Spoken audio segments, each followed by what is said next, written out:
Hey guys, Chris Conley here from Conley Buick GMC.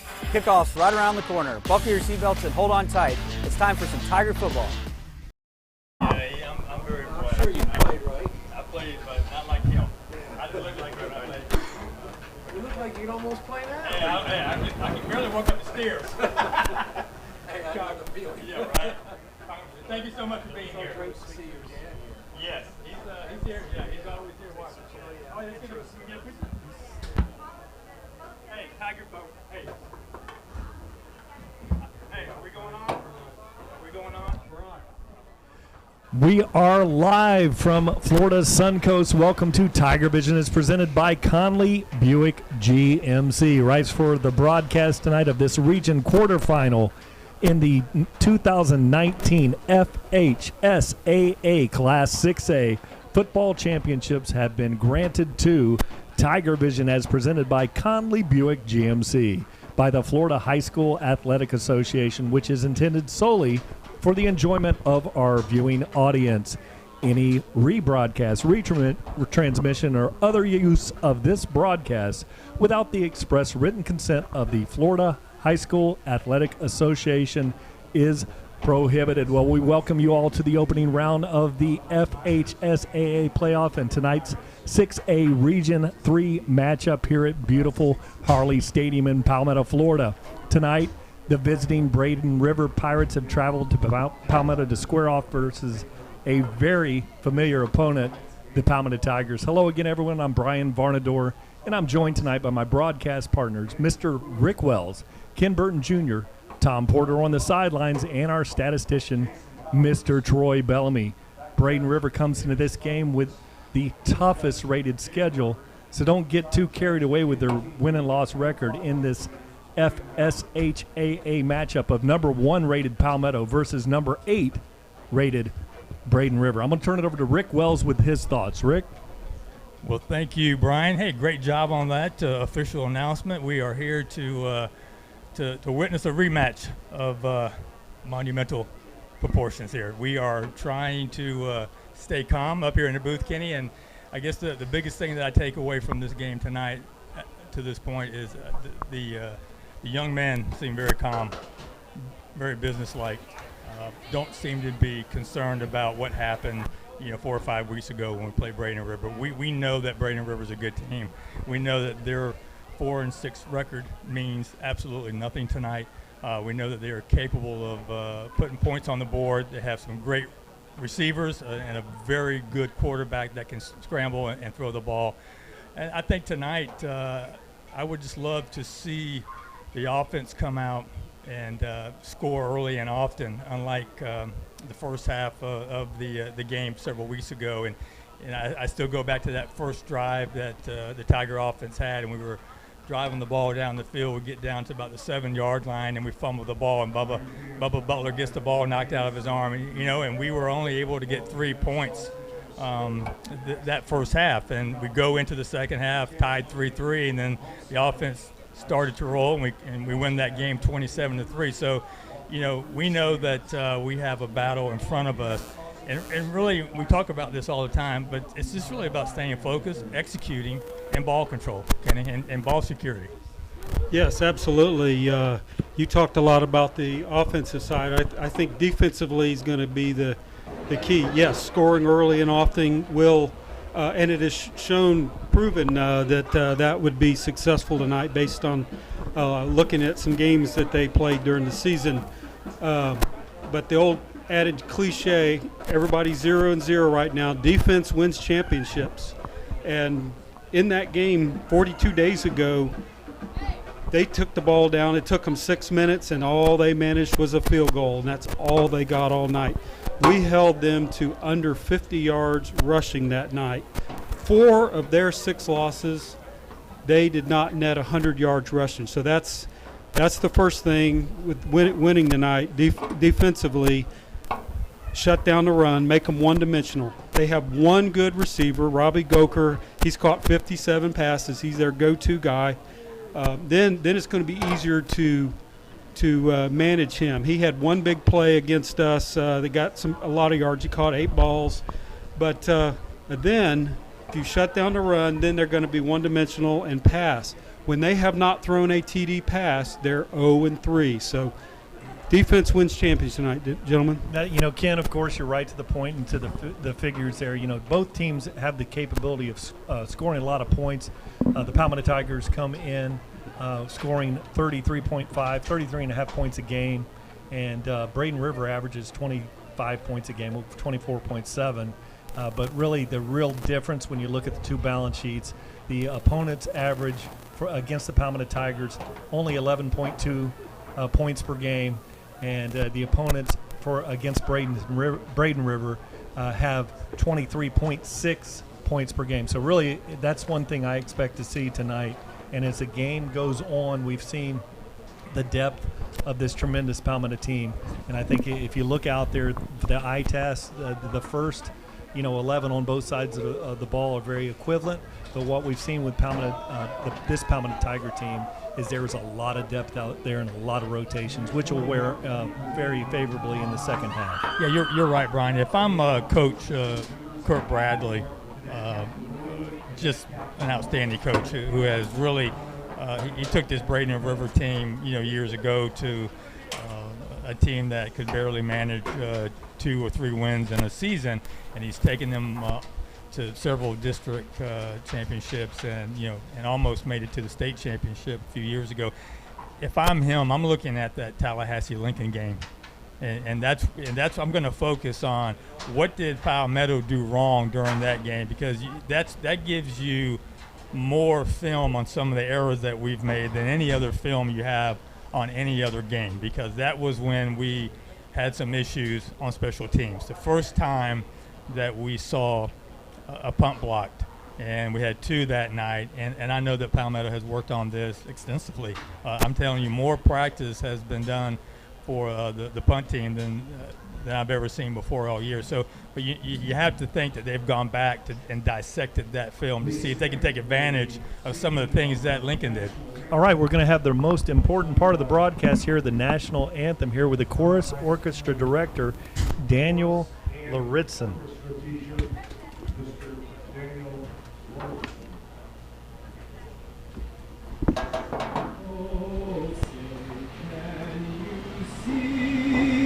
By the dawn's early light, what so proudly we hailed at the twilight's last gleam, whose broad stripes and bright stars through the perilous fight o'er the ramparts we watched were so gallant.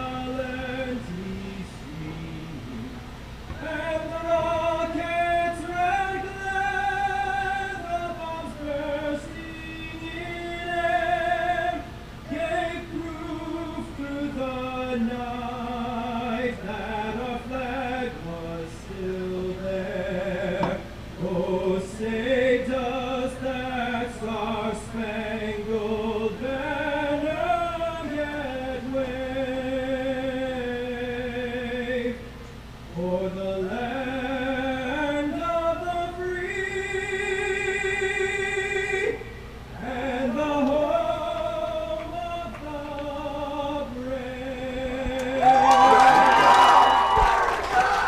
All right, gentlemen, that's going to be tough for me. You know, you can break my bones and, you know, I'm not going to cry.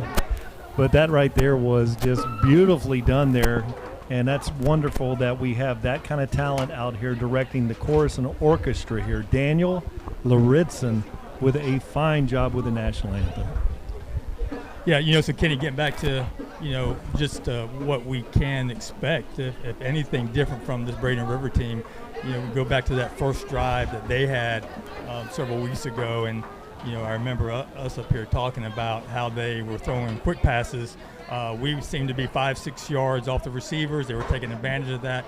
They get down to about the 5-yard line, and we're able to stop them. They come away with just a field goal. So, you know, I know that's another thing that the defense has worked on all week, and to make sure that they cut down those quick passing routes and try to stop Braden River. Braden River is going to come out here and try to run the ball. In fact, I think that they had more success later on running the ball than they did throwing the ball. So they're going to have to decide what part of their game is going to be effective against this Palmetto defense, because they are strong, they are quick, and they've given a lot of teams trouble. The one thing I will say that is good for Palmetto is the fact that Kobe Mays is back tonight, and Kobe Mays did not play against Braden River several weeks ago, so that'll be a good thing for the offense. And hey, we're getting ready to play ball, and I'm excited. I'm ready to go. Just a perfect night. Yeah, I was going to mention the Kobe Mays factor. He could be the wild card. He did not playing in that game. He was big for us in the playoffs coming up as a sophomore when we needed a receiver a couple of seasons ago, and looking for him at some point to have a breakout game, Brian. Yeah, the captains on the field, you're looking at Xavier Williams out there, Floyd Dozier Jr., LaJonte Wester, and Big Williams out there. One thing that we've seen out of Kavion Williams, 6'3", 240-pound tight end defensive lineman, got some press this week, great press, and he has been a standout for these Tigers. Yes, that's one thing we talked about in the last broadcast about how their tight end dogged us game year in. Didn't matter who it was, the tight end. And 42 days ago, it was our tight end, Kavion, that made a couple of big plays from the tight end, scored a touchdown. Watched that again today. And so it was nice to see that. He's going to play a big part in this game tonight. Had the honor to be around Kavion early on in Pop Warner. Great kid, big heart, soft-spoken, but carries a big stick, if you know what I mean. He's just an outstanding football player, and he has continued to get better and better this year as time has gone on. So I really look for these DNs to have a big game tonight as well. They did last time we played Braden River. I would imagine that Kavion will be a big factor tonight as well, not only at the DN position, but the tight end position as well. For the season, he has caught just 4 passes for 118 yards, Not almost bad. 30 yards a catch, 2 TDs.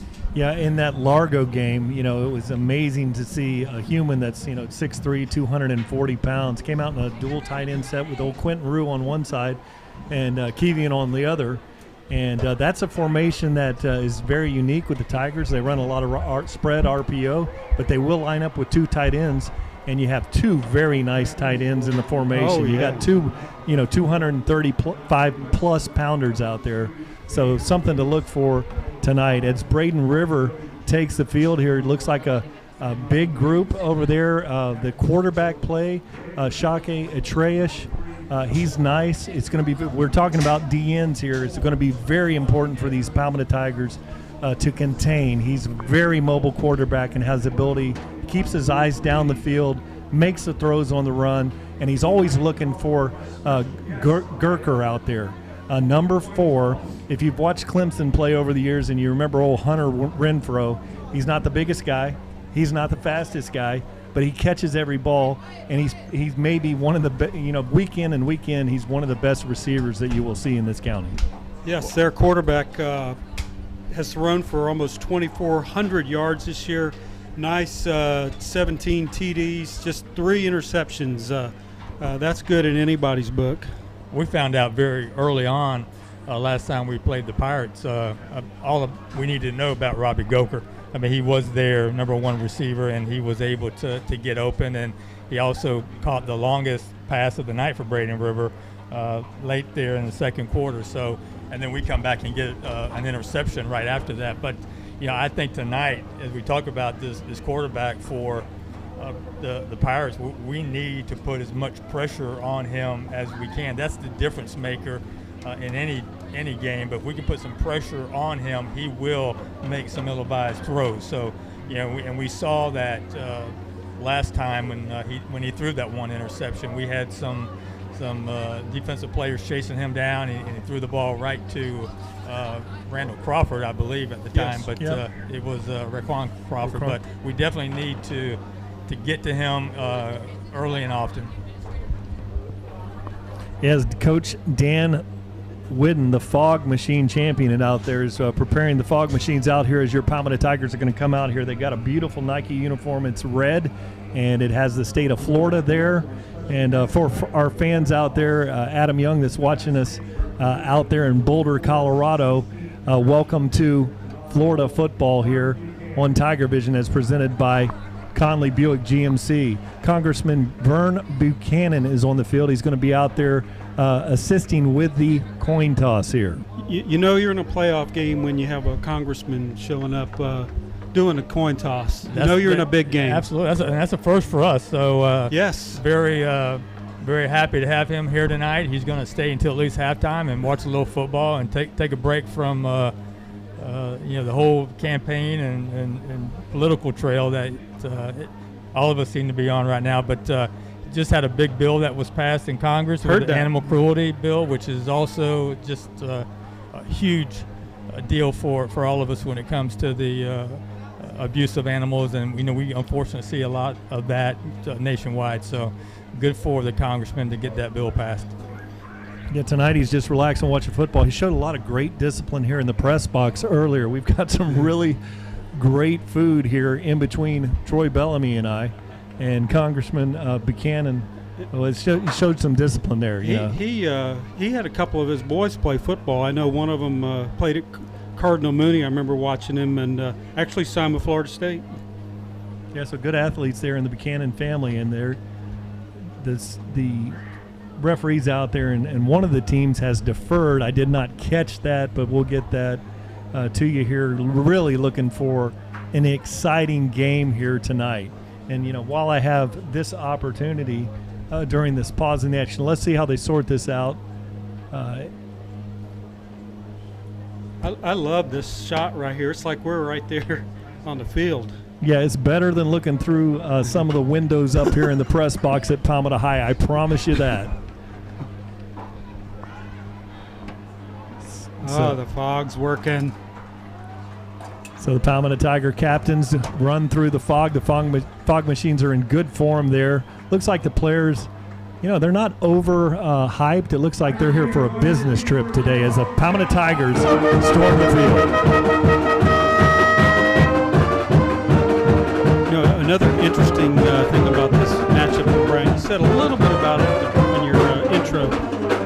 These two teams played the toughest Class 6A schedules in the state of Florida. Braden River played the toughest, and Palmetto not right behind number 2 in the state. And what a coincidence that we're playing each other in the first round. Yeah, I think Braden River has been the victim of playing in the SEC West, or maybe having a schedule like old South Carolina over there that plays Florida, Georgia, Alabama, and Clemson in the same year. They've had that kind of – so, you can't look at the losses and say, oh, wow, there's a lot of losses there. They've been playing some really good competition, and they had some wins over some good teams also. And every game they have been in, other than our game, which was the first half, we were up here sweating bullets. They had a blowout against Booker, but every other game has been within striking range, and a lot of times they just run out of gas.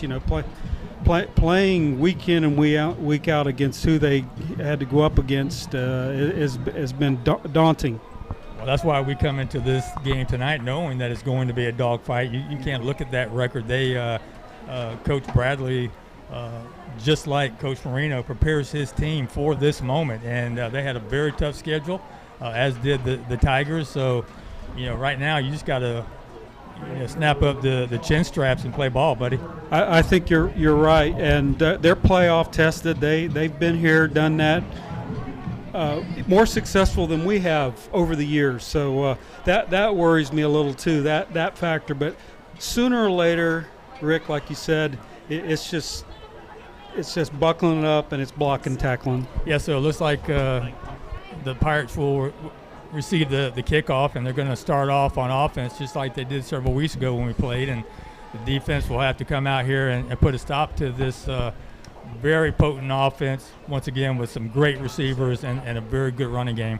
All right, to receive the kick is Connor Lasada, number 7, and number 11 back there is Josh Thomas back there to receive the kick. And we get a kick out of good service from our friends at DeVito's Auto, located in Palmetto. Rafael Gonzalez has this one on the 40-yard line. He's adjusting the ball. And look for Jalen Wester there, and also Robert Gavin, number 25, in the center of the line. And Rafael may just kick this one into the end zone. 12 minutes on the clock. Play has been blown live. Rafael Gonzalez drives a low kick. It's going to be a squib on the ground, and it is in the end zone for the touchback. Well, he's got to run it. Oh, he's got to run it because he touched the ball at the 2-yard line. Now, he breaks a tackle.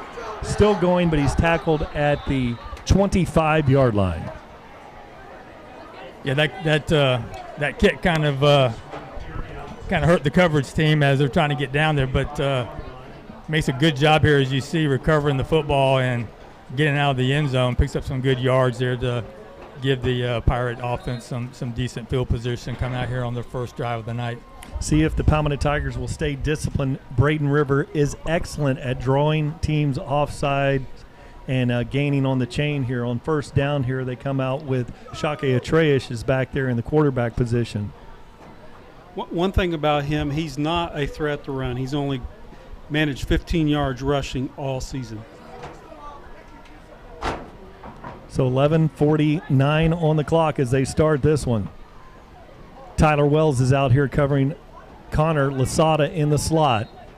Over there, number 7 for the Tigers is Raquan Crawford on this side of the formation. And he throws a quick hitter out there. He's got an open receiver, and that's going to go for a nice gain of a first down on the play. So they got to be careful, because this is exactly what the Pirates started off with several weeks ago, and hopefully we can get him to the right position and stop those quick passes, because that only took about 2 seconds to come out of his hands.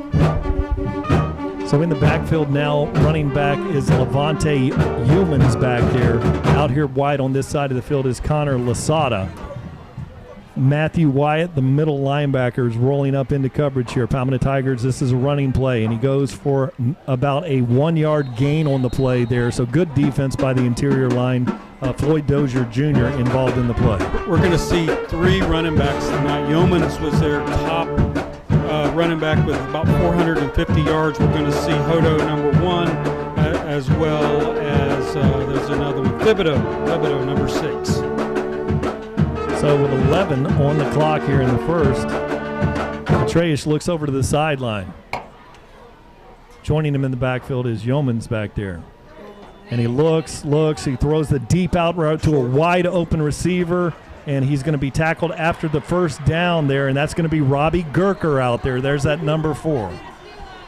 And he's lined up over there on Day-Day Hill's side, and this is exactly what they did to start the game last time we played them. So it's just really about, and you see how far, that's going to be Elson Bradley's responsibility.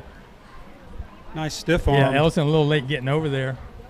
So 1st and 10, ball is on the 44-yard line. Atreus, high snap, gets the ball off Yeoman, and there is big number 17, and that's Quentin Rue. 6'1", 225-pound defensive lineman there, making a great play. One good thing off the start here, we've shut down their run. Our team averaged about 6 3/4 yards per season. The 3 of them with their 3 running backs only managed 4 during the season. Carson Gouda and it's out here wide with Josh Thomas on the left side of the field. Watch out for the slot receiver there, Atreus in the shotgun. They move things here pre-snap. And Atreus looks, and he throws it out there. Matty Wyatt in good coverage, but a great catch there by Gurker. Yeah, I mean, you can't do any better than Matty White there. And we know that Robbie Goker's got great hands, and he just kind of stretches those long arms out there and brings that pass in. Not the greatest pass, but great reception. So 3rd and 3 here for the Pirates. Palmetto defense in a 3-man front. No backs for the Pirates. Kind of defense that you might look for a quarterback draw out of this kind of situation. 3rd and 3.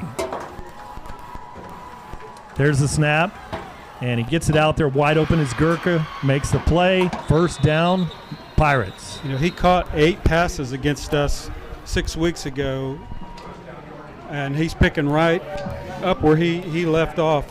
He's a good one for sure. Yeah, no surprise there. He finds the seams in the coverage and always catches the ball, does Gurker. Clock down to 8 minutes and 49 seconds here in the first quarter. The Braden River Pirates are driving. He looks out there, bubble screen out to Gurker. It's a double pass, throws it down the sideline. He's got a receiver out there, wide open, touchdown. So there's a late signal, but there's your touchdown there. So that's Gurker throwing that one out there to Carson Goda, and there is a 6-0 lead for the Pirates. Perfectly scripted offensive possession there, guys. Yeah, they kind of been setting that play up, just a simple double pass. Well, mostly very well executed, caught us off guard.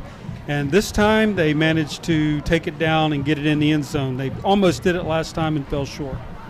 So Brett Thoma's awaiting the snap. That's a very nice hold there, and it is up, and it is good. So with 8 minutes and 32 seconds on the clock, the Pirates lead this one 7-0. So, you know, on that play, you actually have number 22, Jacquez Hughes. He bites. And, you know, he comes up and he got a wide open receiver. Great throw by number 4. You know, Goker is he can catch it, he can throw it, he can do just about anything. So, you know, it's just a matter of staying upbeat here and getting back to the script that the Tigers have filled out and not getting overly anxious. Just offensively, we just got to go down the field just like they did and put some points on the board. Tigers in a very tight coverage here along the receiving, so they're looking for the pooch kick, and Yes. Back there is Damian Hill, goes back to the 20-yard line. Brett Toma is going to kick this one away, and Palmetto Tigers have to be ready for a pooch kick or an onside kick. You know, they're so effective with the pooch kick, it'd be a time to throw in an onside kick. Onside kick would be good. They did this all last week against Clearwater Academy. Same thing that we're going to see. What we saw, going to pooch it over there to him. And there's a high. It's LeJonte Wester. He's got it. Looking for an edge. Takes it to the middle field. Tackled there. And after a gain of about 5 on the return. So he's going to have the ball at the 33-yard line is where your Palmetto Tigers are going to start this drive.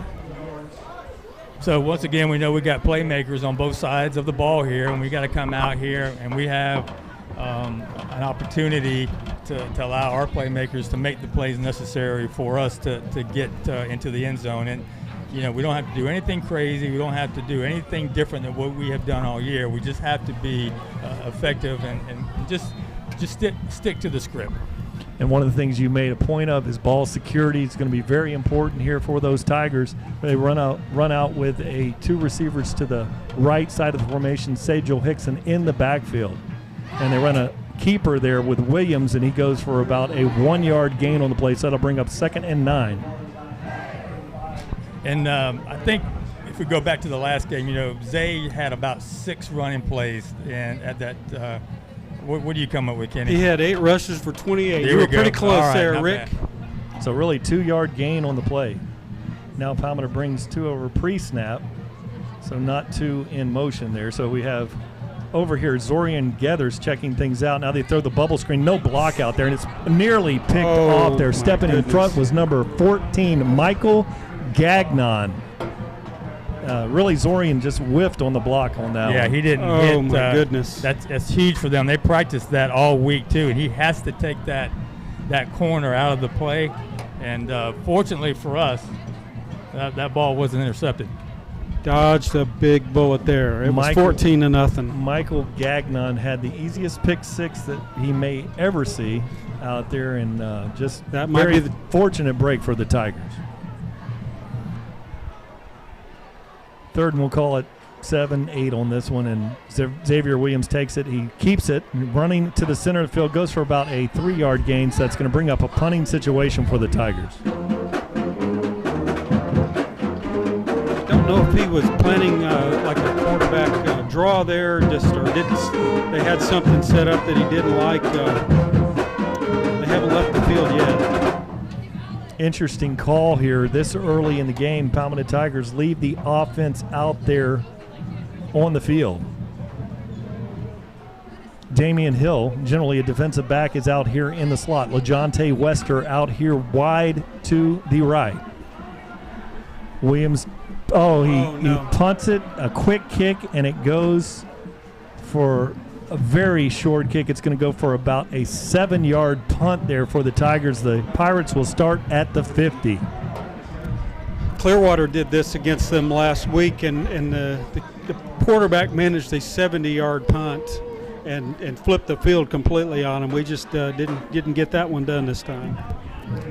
Put the defense in a big hole here. I mean, we still have half the field to work with, but we really have to stop this offense from those quick passes that we saw during the first series and try to get this offense off the field.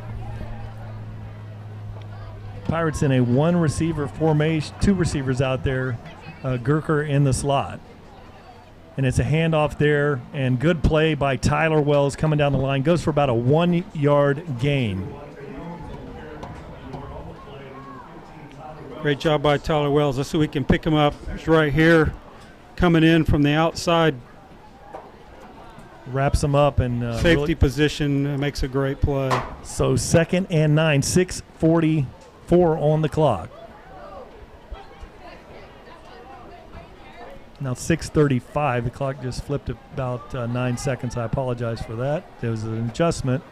And he looks, throws it out there. Gurker's wide open. He catches that for about a 4-yard gain on the play. That's going to bring up a 3rd, and we'll call it 4 yards. Just a great route, and that's the issue that we have seen time and time again. We are about 5-6 yards off of the receiver, and they're just taking what we're giving them, but they're making good decisions, good passes, and good receptions, and they put themselves in a very third and manageable play here. Water break. Water break. During this water break, I have an announcement from FHSAA. Sportsmanship is having pride in your school, your team, and yourself. Sportsmanship is respect for the game and those who play it. The Florida High School Athletic Association reminds you to take on the responsibility of good sportsmanship. Play strong, play hard, play fair. This message provided by this station and the FHSAA.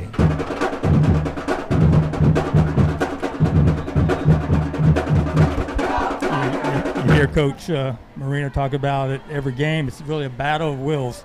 Do you have what it takes to look adversity in the face and suck it up and get things done? And right now, this defense is just going to have to do what it can to get this offense off the field.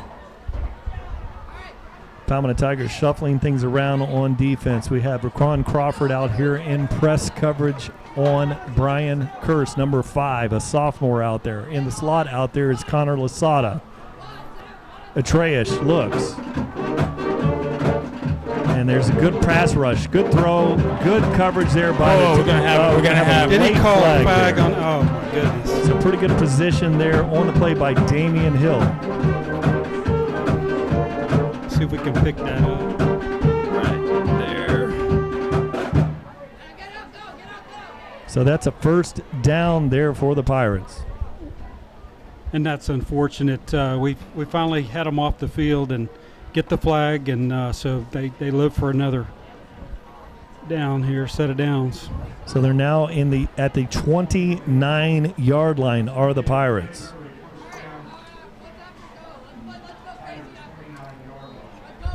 moving things along here pretty quickly is the Pirate offense. Atreus changes things up. 5:27 on the clock here in the first quarter. Palmetto Tigers trailing.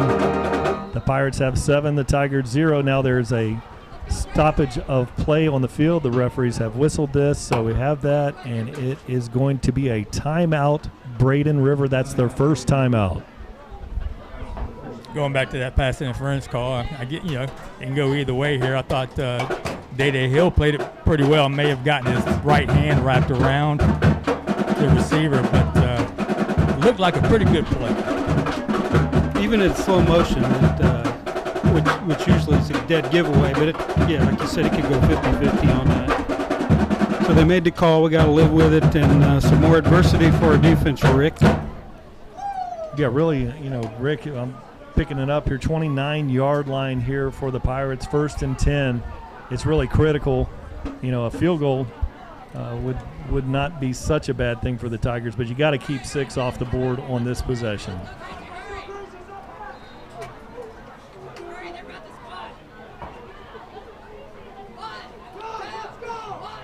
Oh, and the tight end jumped off sides. Number 13 there, lined up in the slot, and that's Carson Duda there. Really looked like a good look, in that formation against that defense. He kind of looked like he might have had an open space. Got a little excited out there, jumped off sides, so that's going to bring him a 1st and 15.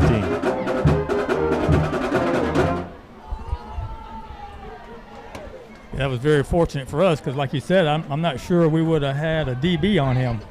Now we got 1 covering 2 over there to the right side of the formation. Rolling over there late is Ellison Bradley. A big cushion out there on Lasada.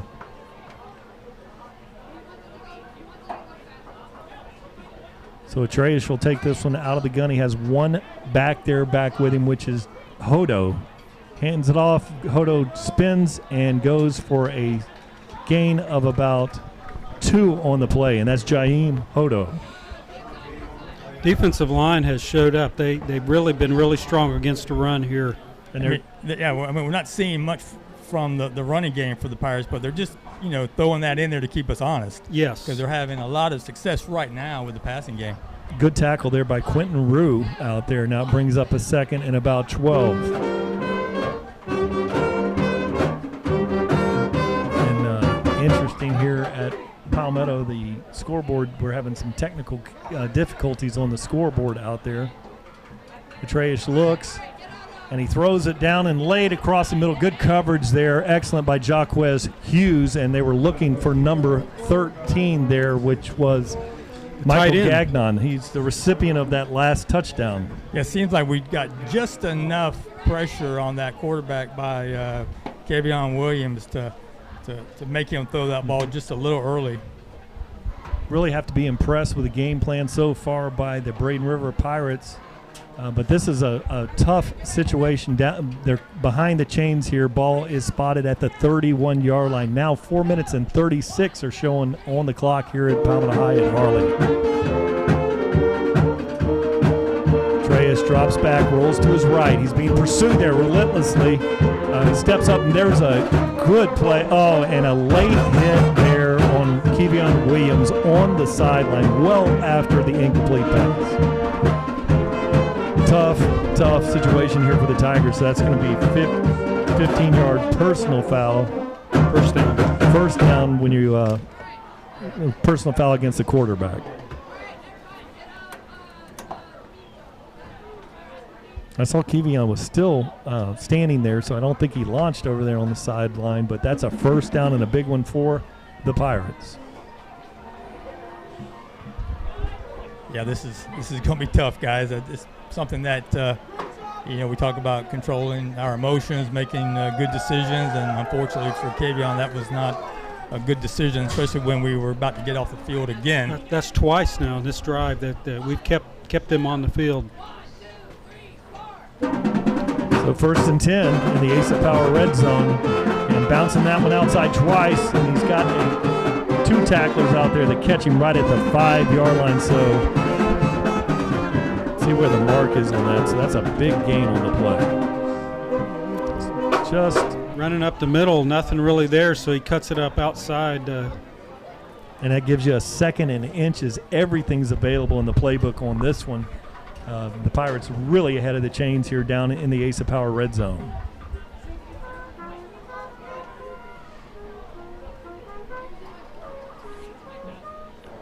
Humans awaits in the backfield. It's a run with Humans. He's got it. Running to the middle of the field. Good play there by number 40 with the Tigers, and that's going to be Andre Rentz, but I think he picked up the first down.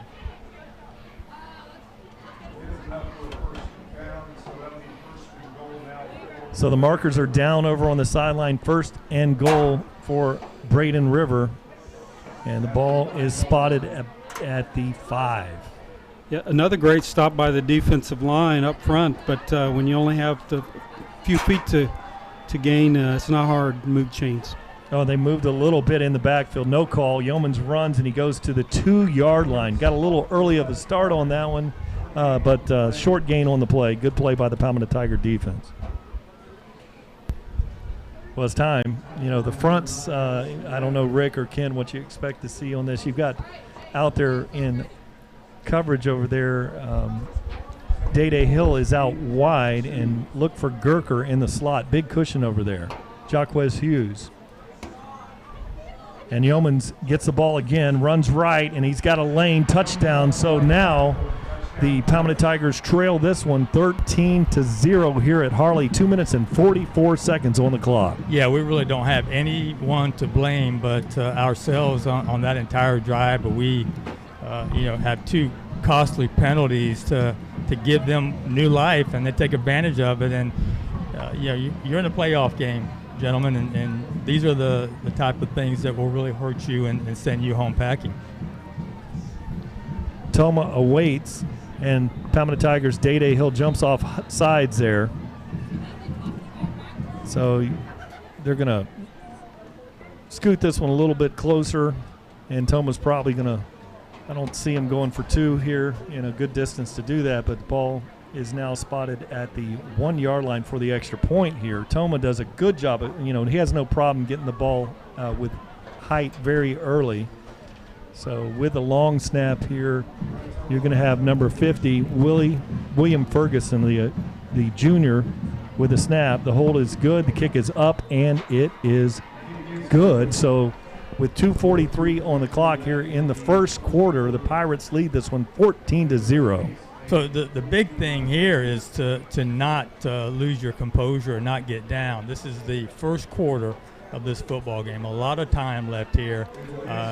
We're 14 down, but we're only 14 down, Kenny. We haven't even really had an opportunity offensively to do anything. So it's really a matter of just coming out here and making plays. We have to make some plays offensively and not be concerned about the score right now. You can't do anything about this unless you start putting some plays together and getting to the end zone. We just can't afford to be looking back at what just happened. Now, critical here for the Tigers to get a clean reception on this one. This is one of those where you cannot afford to put the ball on the ground. Toma awaits, very, very short 2-step approach here. And he kicks it. It's a high pooch kick back there, trying to find a hole. LeJonte Wester finds it, and he looks for a crease. And a great tackle there on the play by number 13, and that's going to be Carson Gouda with a great tackle. And for kudos to Braden River for a great plan to cover the kick here. They've done 2 for 2 on him. Yeah, they haven't given LeJonte any time to try to run that ball out. They have a great coverage team.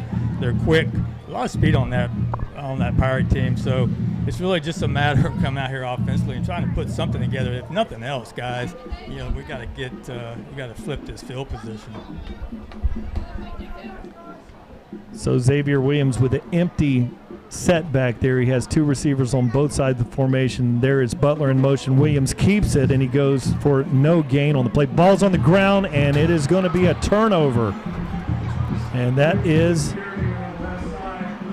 a big turnover. It's time for the Palmetto Tiger defense to come out there and really make a play. My goodness, talk about everything going bad. Not really sure what the game plan is here. It wasn't this. You know, I don't know why we are having Zay run the ball so much. Maybe they saw something that we haven't seen that gives. But, you know, that's a play there where, you know, I want to give that ball to my playmakers. And we got Bubba Butler running around. And so, hey, put ourselves in another hole. What are we made of, gentlemen? What can we do to prevent this from becoming out of control? Absolutely. We need a turnover in a big way right now. Unbelievable. So out here wide is Josh Thomas on this side of the field, covered by Day Hill. And they hand it off to Yeomans there, and he's got a nice gain on the play of about 5 yards. So it's going to bring up a we'll call it 4. So it brings up a 2nd and 6. They're not doing anything flashy running, but just enough to be effective. They haven't passed in a while, so we need to be wary of that. Well, I think we were trying to drop one of the D linemen back to prevent some of those quick passes, so they've got a little bit more to work with. Now they change things up a little bit with Jaheim Hodo in the backfield. That's the junior there behind Shake Atrish. And he's got it, and big hit there. Great tackle there, stepping up in the hole, and that is going to be Jalen Wester. Great play. Minute and 36 remain here in this first quarter. Jalen had 73 tackles on the season coming into the game tonight. Great year for the sophomore. And it seems like Jalen gets more and more tackles every game as the season progresses. So right. Yes. Big play. Don't jump off sides, Palmetto Tigers. 3rd and 7. Shockey Atreus looks over to the sideline. They change things up. You got Davion Cummings in coverage over here to the slot receiver to the left. He looks, the middle of the field, fires it in there. Wide open receiver. Ball's out, so it's going to go as an incomplete pass. Great coverage there. And again, Carson Gouda had broken open, and I'll get a secondary and see who. Yeah, well, that was Jaquez Hughes that was able to dislodge that ball right at the last second, able to get in there and make a tackle. But right there, number 22. Jaquez Hughes here, and they're going to go for it here on 4th or try to draw these Palmetto Tigers off sides. They're excellent at that. So this is a big one for the Palmetto Tigers, trailing in this game 14-0. Braden River Pirates. Watch for Gouda. So here's the snap. Oh, good press rush there, and a great play. And coming off the edge there, first we had Kevion Williams, and he stepped up, and that's Ormsby that peeled in there and made a great tackle. Yeah, I tell you what, we dodged a bomb there, buddy, because that couldn't have come at a better time. And you know, Braden River seeing some things that they like, hoping they can pick up a big play on 4th down and get them into the end zone again. And Kevion Williams comes in there and makes just an awesome play. Yeah, this offense. Tigers another opportunity to try to do something right now. We have done nothing. Oh, the defense is moving all over the field. Middle field's open. That's Sajal Hickson, runs it inside for about a 7-yard gain. And there's your, you got a back here that averages, 8-9 yards a carry. Sajal Hickson, great to see him. That's going to be 47 seconds on the clock here. He rushed 13 for almost 130 yards against them. We need to see a heavy dose of him tonight. So we got looked like an illegal shift or a holding play. I wasn't able to pick up the call there, so that's going to back the Tigers up.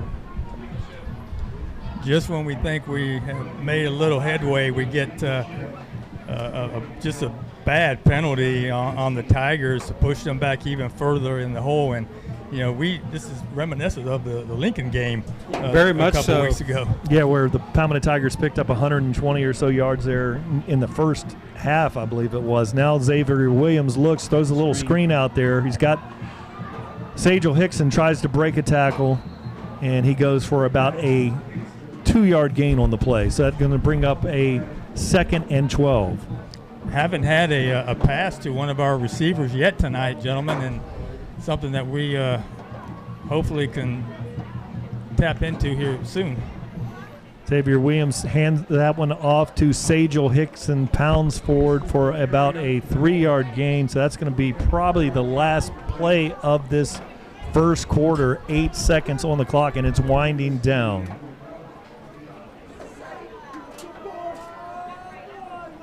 And the clock starts zeros here. The clock is having some real technical problems here at Palmetto High at Harley Stadium. But at the end of the first quarter, the Braden River Pirates had the lead 14-0.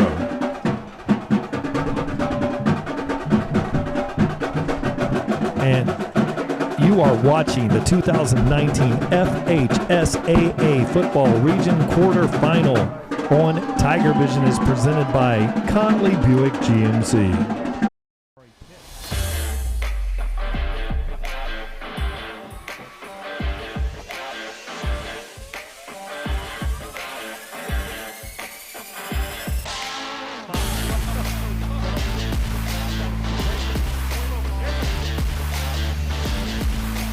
Hey guys, Chris Conley here from Conley Buick GMC.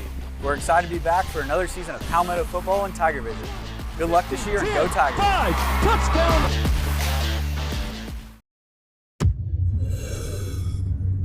Every day, 192 people in the U.S. die from drug overdose, but they don't have to.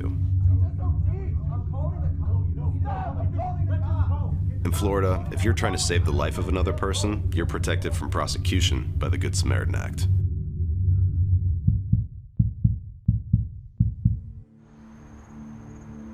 You just saved her life.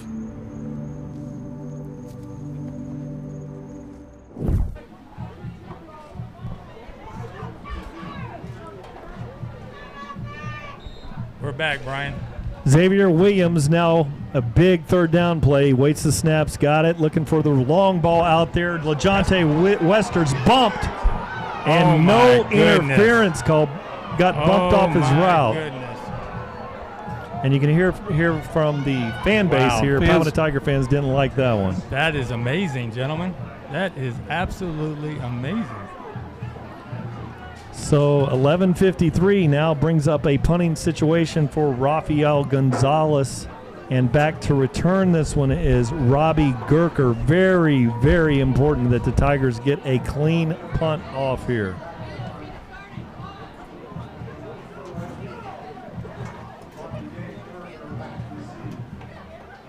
Good snap by Braden Nickel, and he hammers that one. A very high kick. Gerker loses it. Ball's on the ground. And there's a flag. They were going to have a hold on number 18, Isaiah Kress, for Braden River. He was trying to hold on for dear life so Braden wouldn't get down there. And it's really a good thing he did, because Braden Nickel, we've seen him coming out of his long snapper position. As the ball went on the ground, without the hold, Braden Nickel's going to be on that. So that was a good break for Braden River on that one, and even though with the penalty, as that was a booming high punt. Reminded me of one of Ken Burton Jr. here's punt here. Got up there above the rim of the stadium in the lights. Very difficult to field. Let's see if we can pick up again here what happened. Here we go. Right there. He's holding right on. There, it's right obvious there, right in front of the right referee. there. Rick, you're spot on there. Good job. And that was, and we've seen, the people are viewing this, on Saturdays. This is a Saturday long snapper that you see in Braden Nickel, and that's why colleges are very, very, very interested in him. He has the ability to make a clean snap with lots of pace on it and get down there and be involved in the coverage. We need a turnover here, gentlemen. That'd be so nice to pick six. I think let's put an order in for a pick six. 11:42 on the clock. Braden River comes out of this one. 1st and 10. Shockey looks. He's throwing the long ball out there in good position, and that is going to be Crawford, and they breaks that one up. Nearly picked that one off. That would have been a great reception if Crawford could have pulled that off, but just couldn't get it controlled before he hit the ground. But, hey, good coverage. And he was a little behind this receiver and was able to make it up there. See that speed? Look at that. Just about makes a heck of a interception. That's textbook coverage there on the outside. So you can see there a great defensive play by Raquan Crawford. Brings up a 2nd and 10 here for Braden River. Atreus back there with an empty set. Looks, throws a little slant out there, open, wide open. His receiver goes very close to the first down here. Brings up a 3rd and 1. You know, Braden River has really exposed us with that pass, and they continue to have it available to them when they need it. And we just got to, you know, somehow we've got to come up with a defense, a zone defense, a different coverage to keep that short pass, because that's really not been an issue for us other than Braden River. Yeah, so that was a first down on the play. So 1st and 10 for the Pirates. Ball is spotted at the 32-yard line. 11 on the clock.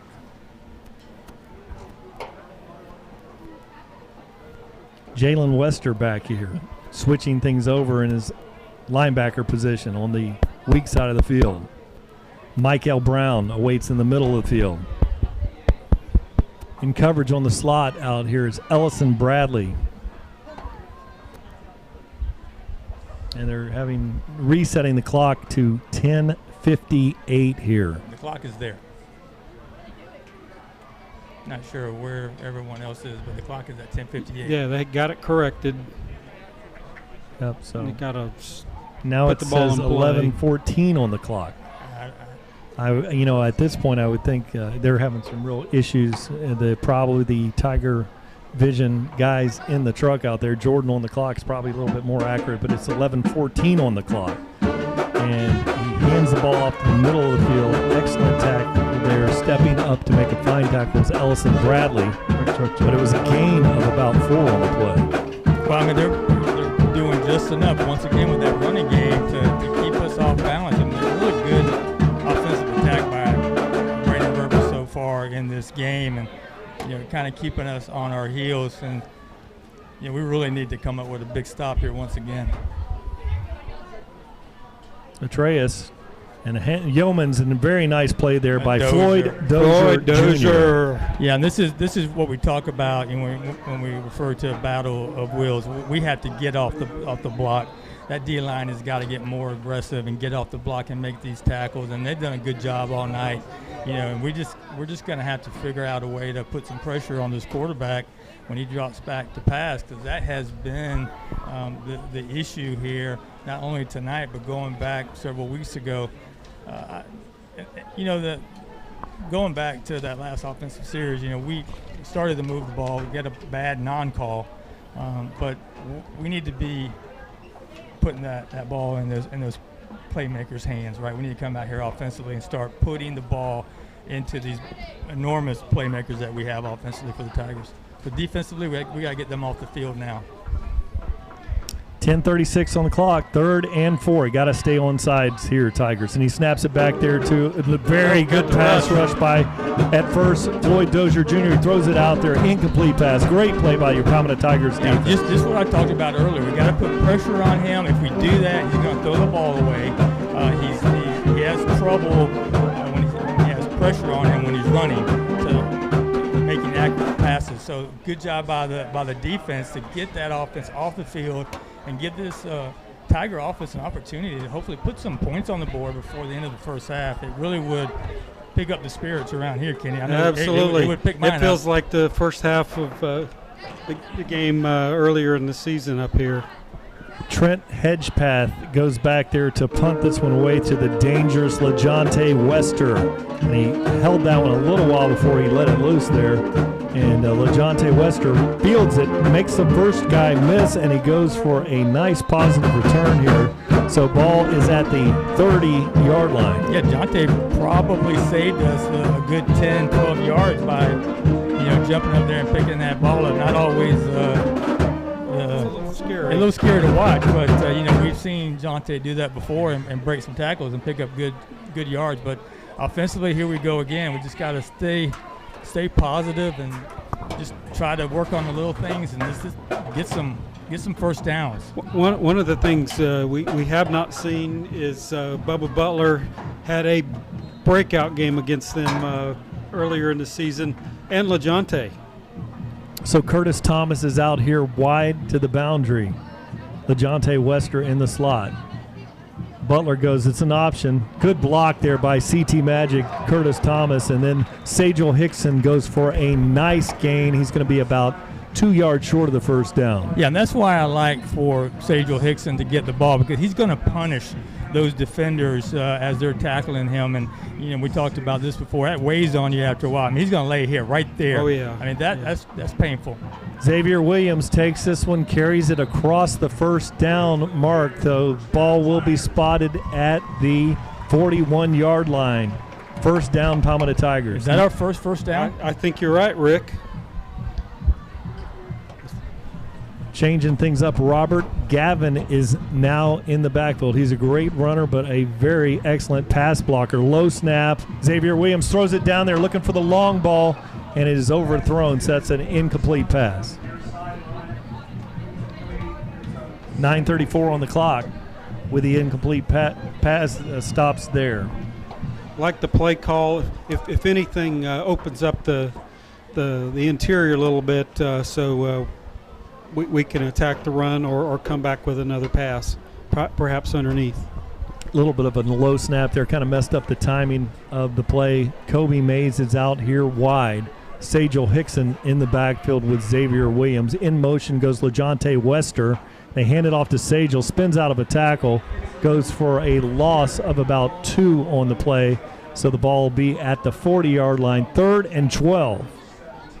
Yeah, so this is just about the offensive line. You got to suck it up right here, and we've got to, we've got to stay on those blocks just a little bit longer. We know if you give Sajel Hickson just a little bit of room, give him a chance, he can break any play wide open, but he had no chance on that play.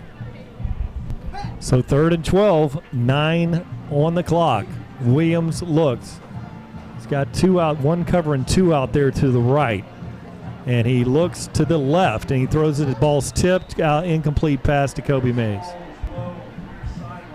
Just struggling offensively here. Just don't have any type of rhythm right now. Going to be forced to punt the ball again, guys. And, you know, this is really not the kind of game we were expecting, but knew we could have. Offensively, though, you always feel that your offense is going to be the bright spot no matter what's happening in a game, and we're struggling right now. Lots of time on the clock here. Second quarter, Palmetto Tigers trail. There's a muffed snap, and then he picks it up, and he's going to roll one down there. Robert Gavin awaits, and he's going to let that one roll, and it's going to be spotted at the, we'll call it 34-yard line. So I think, right now, if we can do anything good with the ball, we need the defense to try to pick up a turnover here, or cause a fumble, do whatever we can, and just – continue to put pressure on that quarterback, get that D line and those D ends in motion, get them out into a good position, get off those blocks, get in there. Let's do something dangerous here. Just all we need is a spark, just some big play. Somebody's got to right. Somebody's got to take it, right, Kenny? Make the play and just give the offense a reason to do something. Atreus hands the ball off, running hard as Hodo, but he's going to be tackled for about a half-yard gain on the play. Kevion Williams complaining to the referee about being held, which was the case. So 8:25 on the clock. We'll call it 2nd and about 9.5 for Braden River. Gurker's going to be out here wide to the right. He's going to be covered out here by Raquan Crawford. And then Davion Cummings is out there in the slot. Kind of a little combination coverage out here for the Tigers. And they hand the ball off, and he breaks a tackle. Davion Cummings with a big hit. He goes for about a 4-yard gain on the play. Yeah, had a good chance to stop him for no gain. He was able to spin out of one tackle and pick up a few. But still, I mean, the defense is in good position here to make a stop. This is when you got to really focus on those quick passes. Number 4 out there, Robbie Goker is their go-to guy in these type of situations. Braden River changes things up. Palmetto did a good job not being drawn off sides there. So there's the stoppage in play. It's going to be a timeout for Braden River. That's their 2nd timeout of the half. Well, we have a break in the action here. Tonight's game in the 2019 FHSAA Class 6A Football Championships is sponsored by the Florida High School Athletic Association. The FHSAA is a democratic organization with a membership of more than 800 middle and senior high schools, all committed to ensuring that Florida student athletes can compete fairly and equitably in an educational environment.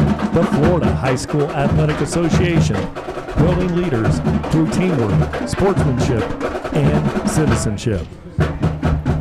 Really, time. Rick, you can take it from here. It's time for the Tigers to make a big stop here. It really is. I mean, we got to get that offense back on the field, or at least have one more attempt at trying to put some points on the board. 3rd and 5. Atreus, they try to move there, and Palmetto Tiger discipline along the defensive line of scrimmage. And there's the snap. Atreus, he looks, he throws it out there. Incomplete pass out there. Good coverage over there. Day Hill on the front. Yeah, and also Ellison Bradley over there, number 9. I think that basically was thrown on purpose. He saw the coverage and just tried to get rid of the ball and not hurt himself. So, hey, smart play by the quarterback. It wasn't there. That's what he wanted. Just really great coverage. Trent Hedgepath, number 15, is back there to punt this one away, and LeJonte Wester is awaiting this one. He's got his heels on the 30-yard line. There's a punt. It's a driving punt. That's a good one. LeJonte Wester, and he breaks a tackle or shakes one, and he's got it at the 40. So he's going to be just shy of the 40-yard line. Palmetto Tigers with great field position here, 7:09. I bet LeJonte was licking his chops. It was a good punt, but low, and those are the kind you can catch and get a return just like he did. Nearly broke it. Maybe enough of a spark. We got decent field position, probably our best so far for the night, Rick. Yeah, and you got to be really impressed with the special teams for Braden River. They are good tacklers on special teams, and Jonte was about a shoelace away from breaking that. Sajel Hickson in the backfield. 3-man look across the line of scrimmage. Good to run against. There he is. And Sajel Hickson has the first down. It's still on his feet. He's at the 40 and down to the 34-yard line. Yeah, so right now it's just about, taking advantage of anything they're giving you and just kind of, sticking to our game plan and not getting too crazy, guys. We come right back to the line of scrimmage, Brian. Robert Gavin is now in the backfield. Zay Williams fakes it to him, looks post route, and they had Butler there, and there is a flag. That's going to be a defensive holding, or we had an offensive lineman downfield. Looked like the right tackle might have been down there, so that's going to back the Tigers off.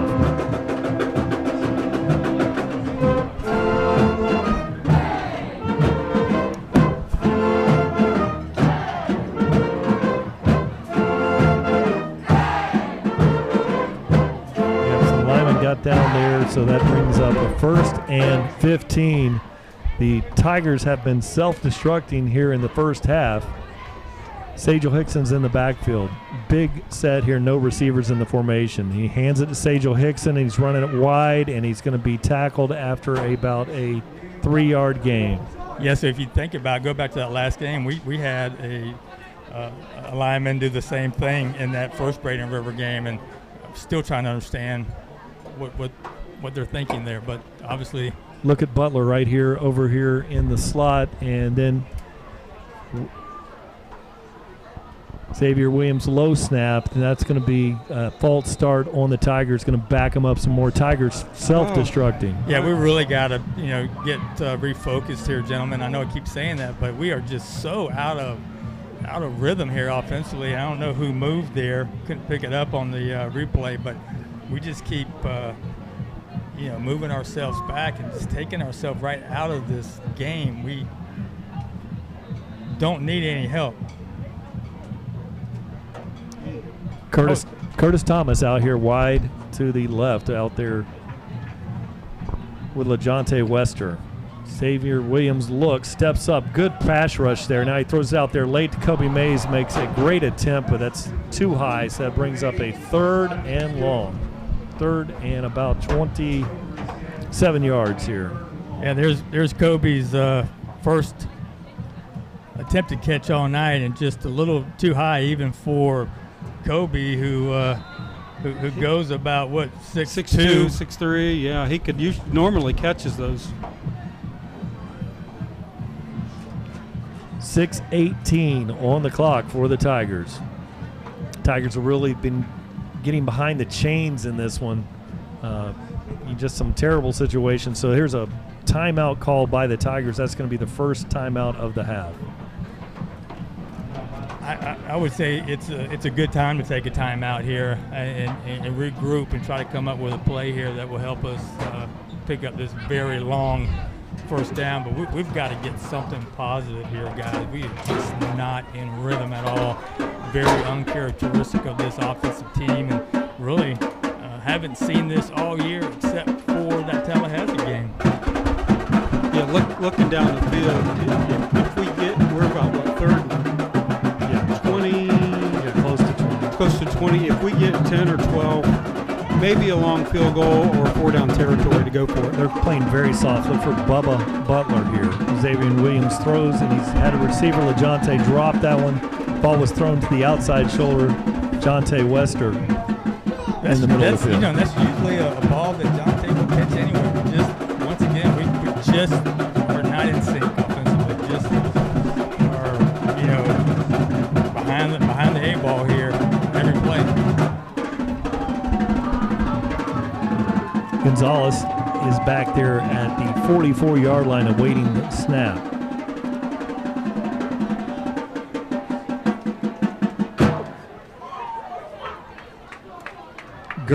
Robbie Gurker back to field this one. Gonzalez kicks a very high kick, and it's going to be down inside the 5 there by the Tigers. They did a good job. It's right about the 7-yard line. He batted that back, but we got a little bit of a break there. It's called down at the 5.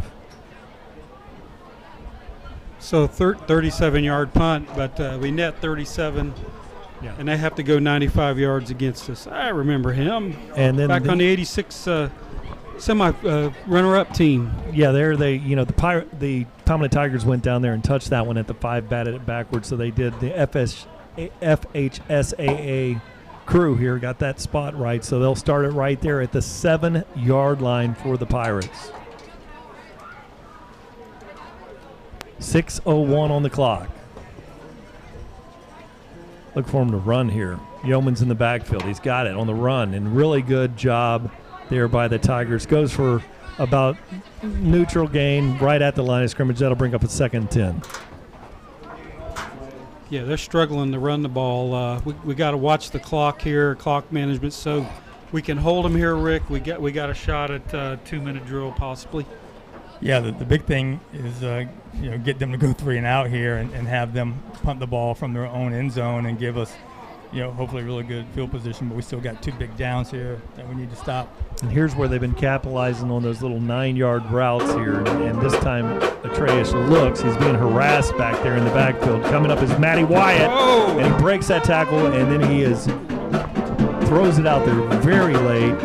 And it is a incomplete pass. There is a flag on the field, and that may have been a holding back there.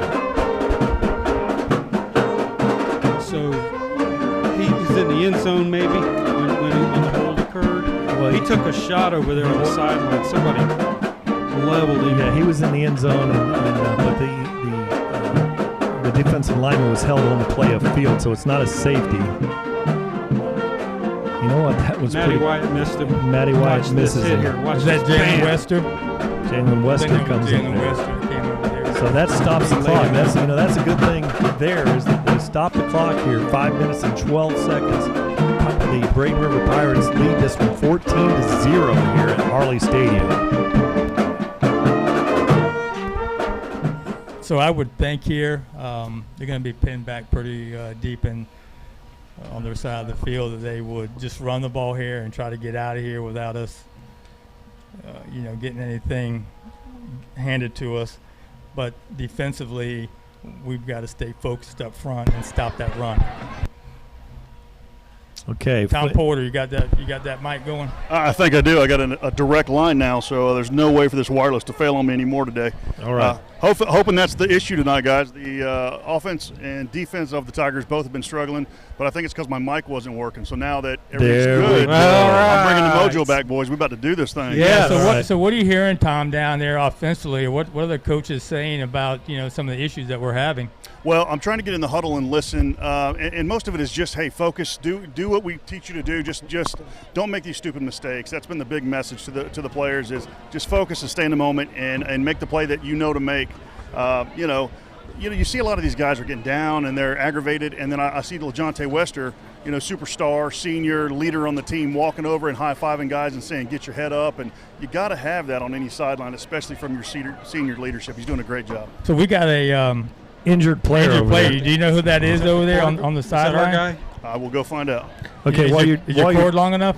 Tom, it may be. We'll find out. While you're looking there, Tom, I wanted to mention for the latest official news about Florida high school sports, including results of all rounds of the 2019 FHSAA football championships, visit FHSAA.org, the official website of the Florida High School Athletic Association. That's www.fhsa.org. Catch live and on-demand postseason coverage of Florida high school sports at www.nfhsnetwork.com. Brought to you by the NFHS Network, the official online partner of the FHSAA. That's a mouthful. That is number 21, Jalen Wester, that is injured on the sideline over here, guys. Right, so Jalen was the one that made the play on the quarterback and was hurt during that tackle, and he's still down. And man, what a big loss this would be. Hopefully he's okay and he can shake this off, but definitely doesn't look good right now, gentlemen. They're saying it may be a stinger. His something issue with his neck, possibly. We've had him on the coaches show, Brian. What a great kid. What a great personality. Oh, he's something else. Just a sophomore and just a joy to be around and a heck of a linebacker, too. And, a guy special teams of talent not only on the football field. I understand he sings in the church choir and vocal talented, Jalen Wester. So our thoughts and prayers are out to Jalen right now. But just a super young man. One thing we've seen out of the Palmetto Tiger football players, over this year, they're just a bunch of very respectful. We heard from the Olive Garden up there in Tallahassee how wonderful our football team was. They've had many teams go through there with a different outcome. And to have, people talk about the character of these players has been, fantastic this year. But they got to really show some character here. They're trailing 14-0. Here in the second quarter, down to these Braden River Pirates. Here he goes. He lays the hit. Yes. Hits that ground really hard. Hits that ground hard, yes. Kind of goes right in between the legs of the quarterback and doesn't hit much body, but hits a lot of ground, face first. And face mask kind of got into the ground there, and fans are clapping here. I guess that Jalen Wester's all right. We saw brother Jonte out there. Big brother's out there, number 1, giving his support over there on the sideline. And so Jalen's up now, and look like he's going to be able to shake this one off. So with 5:12 on the clock, this is a big defensive play for the Palmetto Tigers. Now, this is an interesting situation with the call there. Do you take the holding penalty or you decline that and bring up a third down? They're going to go ahead and accept the penalty. One of the things to look at for here is if you give great pressure like the last play, and if there's a holding now, it'll be a holding in the end zone and a safety. So maybe one of the reasons why the coaches elected to take the penalty.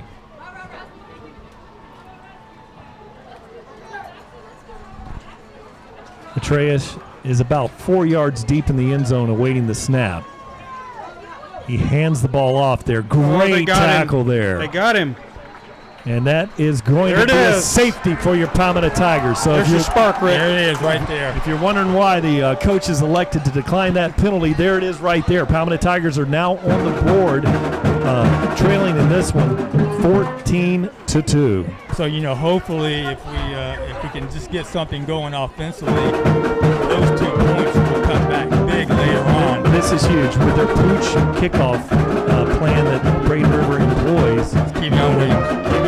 Kevion Williams, number 11. But here where they've been employing that pooch kick, it's time to kick the ball away. You might even bring the punter out there with a free kick, so they're electing to punt this one away. A free kick to LeJonte Wester from the 20-yard line. This should be very interesting. So the big thing here for the punt team is to make sure they don't do anything out of the norm. If it's a short kick, let it go. Just don't do anything crazy. Don't try to sit up there and be a hero. Just let this ball roll. No, we have to cover it. It's like a kickoff. So it's a free kick. It's like a It's not a kickoff. free kick. Yes. Yeah. Okay. So even if they punt it. You're going They to punt it. We have to cover it and All right, catch so- it. It's a live ball. Yeah, Hopefully, it's hey, alive. since I don't know that, hopefully they do. Yeah, I just you want to could. point out that was the first play since I came live on the air, boys. Just point Of that out. course. Hey, You- remember- you called Remember, it. Tom, this Tom is Porter, 2 Good job, points. Tommy. on this 100% neutral broadcast, Tom. And there's a driving punt, and it's going to be fielded by Wester. And he's looking for a block. Man, is he flying. Now he's got the edge being chased there, and he's going to be tackled at the 34-yard line. And another low punt, and LeJonte took advantage of it this time with a great return. Watch this. So you can see Jonte setting it up there. Sajel Hickson does a great job not picking up a block in the back there. Braden Nickel out there blocking. Gets a good block. And you can see that elite speed of LeJonte Wester there. And a great return. I had a great view on that one, guys. To be fast is one thing, to be athletic is one thing, but to be running full speed and make such an athletic play at the same time is pretty special. Yeah, guys like us can only appreciate that one, Tom. That's right, me and you, Brian.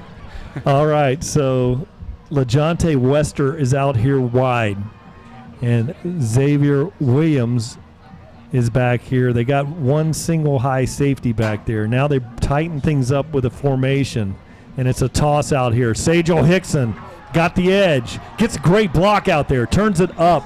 Great block by LeJonte Wester, and I'll tell you what, Wester, since his brother was injured on that play, you can see that he is playing with a lot of intensity. Yeah, because he knows how Jalen plays the game. Jalen's always been a spark of confidence for this team. He's just, like you talked about, just a great young man who always is out there trying to pick everybody up. So to see him go down, as we see a penalty for. So it's Butler that pre-snap, Butler in the backfield took a step toward the line of scrimmage, so that's going to be a false start. So that brings up a 1st and 15. Again, the Tigers trying. I tell you what, very hard to malfunction. They take a big step forward, and then they're getting knocked back. And well, we got to continue to get Sajel on that edge and let him do his thing.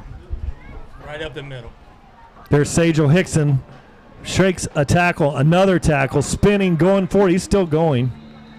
Still on his feet. He will not go down. So they got a guy down. Yeah, big Quentin Zanders there, number 53, 6'2", 293-pound junior with a great block on the play. Number 12 for the Pirates, Anthony Toro, is trying to limp off the field, but goes back down. He is not feeling well right now. He's right there in the trenches. There's no telling. He could have got rolled up on. Is he back down? He's back down. Yeah, he was down, Rick, and then he got up, and I was surprised he even got up. Yeah, he's hurting. So the Palmetto Tigers will have a really lot of extra time here to sort out and figure out a good play here. It brings up a 2nd and about 11 here for the Tigers. 4:33 on the clock. The Pirates, Braden River, the 8 seed here in the playoff, has a 14-2 lead over the number 1 seeded Palmetto Tigers. And this really tonight, guys, is about an ineffective offense for the Tigers, and we have got to get focused and get ready to play this game. And we really desperately need to put a touchdown on the board here. Did we get the kickoff? Yeah, so Sajal Hickson running wide, runs over a defender there. Massive hit. That's why it's so important, once again, to give Sajal the ball and to put the hammer down on these guys, because they don't want to feel it. And right now, this is a perfect time to bring Kevion Williams and Quentin Rue in there. Put those tight ends in there. I guarantee you that middle's wide open. I think that Troy Bellamy would agree. Yeah, and one thing you've seen, these tight ends can run out of this formation, but I look for them to power run. Now Butler is in the backfield. Got the double tight ends. 2 tight end set. Butler's got it. Breaks the tackle, still going. He's got the first down. Great block by Quentin Rue. Or excuse me, that is number 52, Kaiwan Smith. 6'3", 275-pound sophomore with a great block. Sajal Hickson back in the backfield. Palmetto Tigers driving in the ASA Power red zone. And there's Sajal, bounces it outside. Good stiff arm. He has 6. So that's a good way to bounce back here after that safety, so the offense can thank the defense for giving them great field position, and for the first time tonight that they capitalize on the play of the defense and give us at least 6 here on the board. And check out that block by LaJonte Western, number 1, known for his kick returns and his great receiving. Shows, you got to play, you got to be able to block out there as a receiver, and what a great block out there on the edge. Sajal Hickson in for the game, the touchdown. Sajal tonight is probably getting very near to that 1,000-yard mark here. He came in on the night with 900. It was 932. I think he was 68. He ought to be getting close. 71 yards on the night so far. Troy Bellamy with the statistic says that. So he is over the century mark, over 1,000. 1,003 for Sajal Hickson. Sajal Hickson. He's been the workhorse all year, and he really is the one that you depend on to do what he just did. He's such a hard runner, and I'm telling you, eventually these corners don't want to come up and tackle him. They don't want any part of him, and we kind of got away from what we do best here in this first half, but able to bounce back. Are we going for 2, gentlemen? Yeah, Palmetto Tigers going for 2 here very early, and it's here. I don't have the chart in front of me. Yeah, so here's Sajal Hickson going, and he is in for 6. That's exactly what I would have done. Yes, the way he's running the ball and they're finally blocking, why not go for 2? You don't even need to look at the chart. Just do it, and they made it look easy, and we're right back in this thing. Now, do we get the ball in the second half? We do. Okay, all right. There is still time that we can stop them here and still do a 2-for-1 here and put this game away. Guys, we try to get fancy sometimes, especially we've all talked about it against Braden River. We want to win against Braden River so bad that the coaches sometimes will make changes in our offense, make changes on the defense, try to put packages in that are not necessary. Right now we're just going back to Tiger football. We have better athletes than Braden River does, and we're just going to run the ball down their throat, and that opens up everything else. So I feel like second half we're going to come out and hit the ground running like we did in that last drive. Now Rafael Gonzalez is going to approach this one, get a kick out of good service with our friends from DeVito's Auto in Palmetto. 3:45 on the clock here. Palmetto Tigers trail 14-10. Gonzalez hits it. It's a very high kick, but it's going to be short fielded at the 11-yard line. There's a block in the back on Braden Nickel, and then great play by Tyler Wells to come up with a stop. Yeah, also I think number 20 for the Tigers, Braden Nickel there. And so good job right here by both of them. No, there wasn't Les Braden. Hewitt and Les Hewitt stepping Tyler in Wells, great job.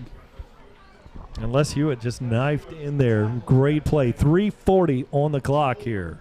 Very important series for this Palmetto Tiger defense. Braden River, really had a 14-point lead there, and then got the holding call, and the safety, and things have changed here in this game.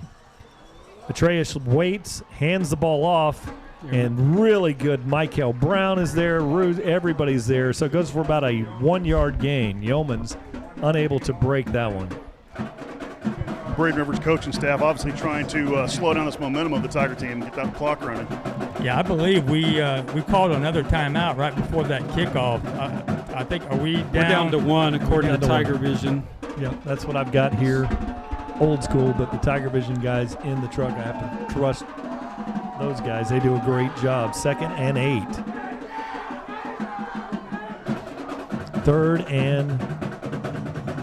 3 minutes on the clock. 2nd and 8. 3 on the clock.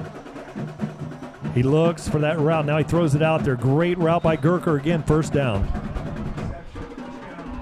This is something you have to be very careful about. We cannot allow them to go down here and score right before the end of the half. And we know that they have been very good with these quick passes. That was a great route by Gurker, by the way. It just stops on a dime, turns, the ball's right there.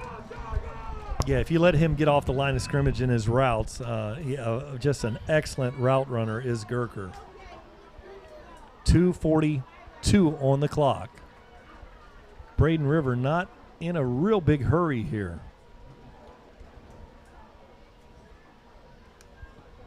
Out wide is Connor Lasada out there. Les Hewitt in coverage.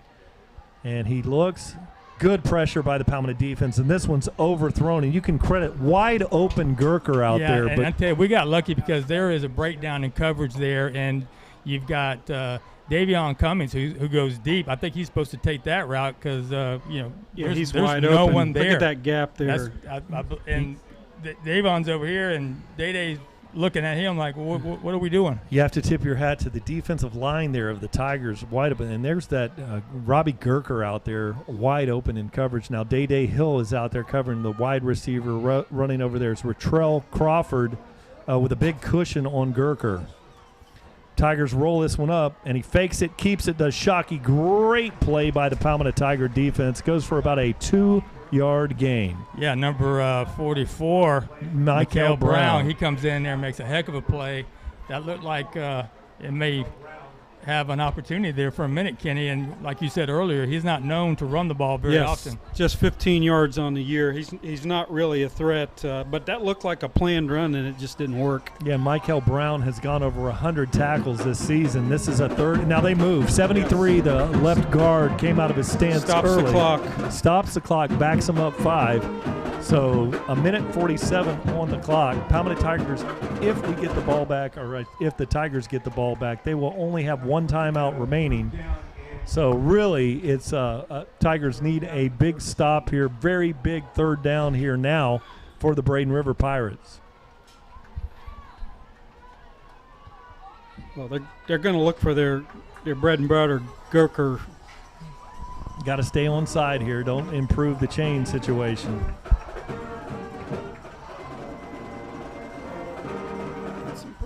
Rolling up. Now Davion Cummings comes up the line to give some pressure to number 7, Connor Lasada out there.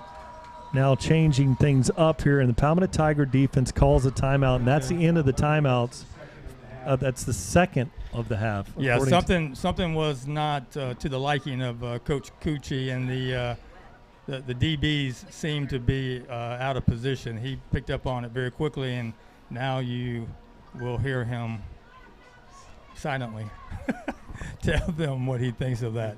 So we've got to get this defense lined up properly. So, hey, we didn't want to burn that timeout, but you don't want them to pick up a first down here. So we want everybody where they're supposed to be.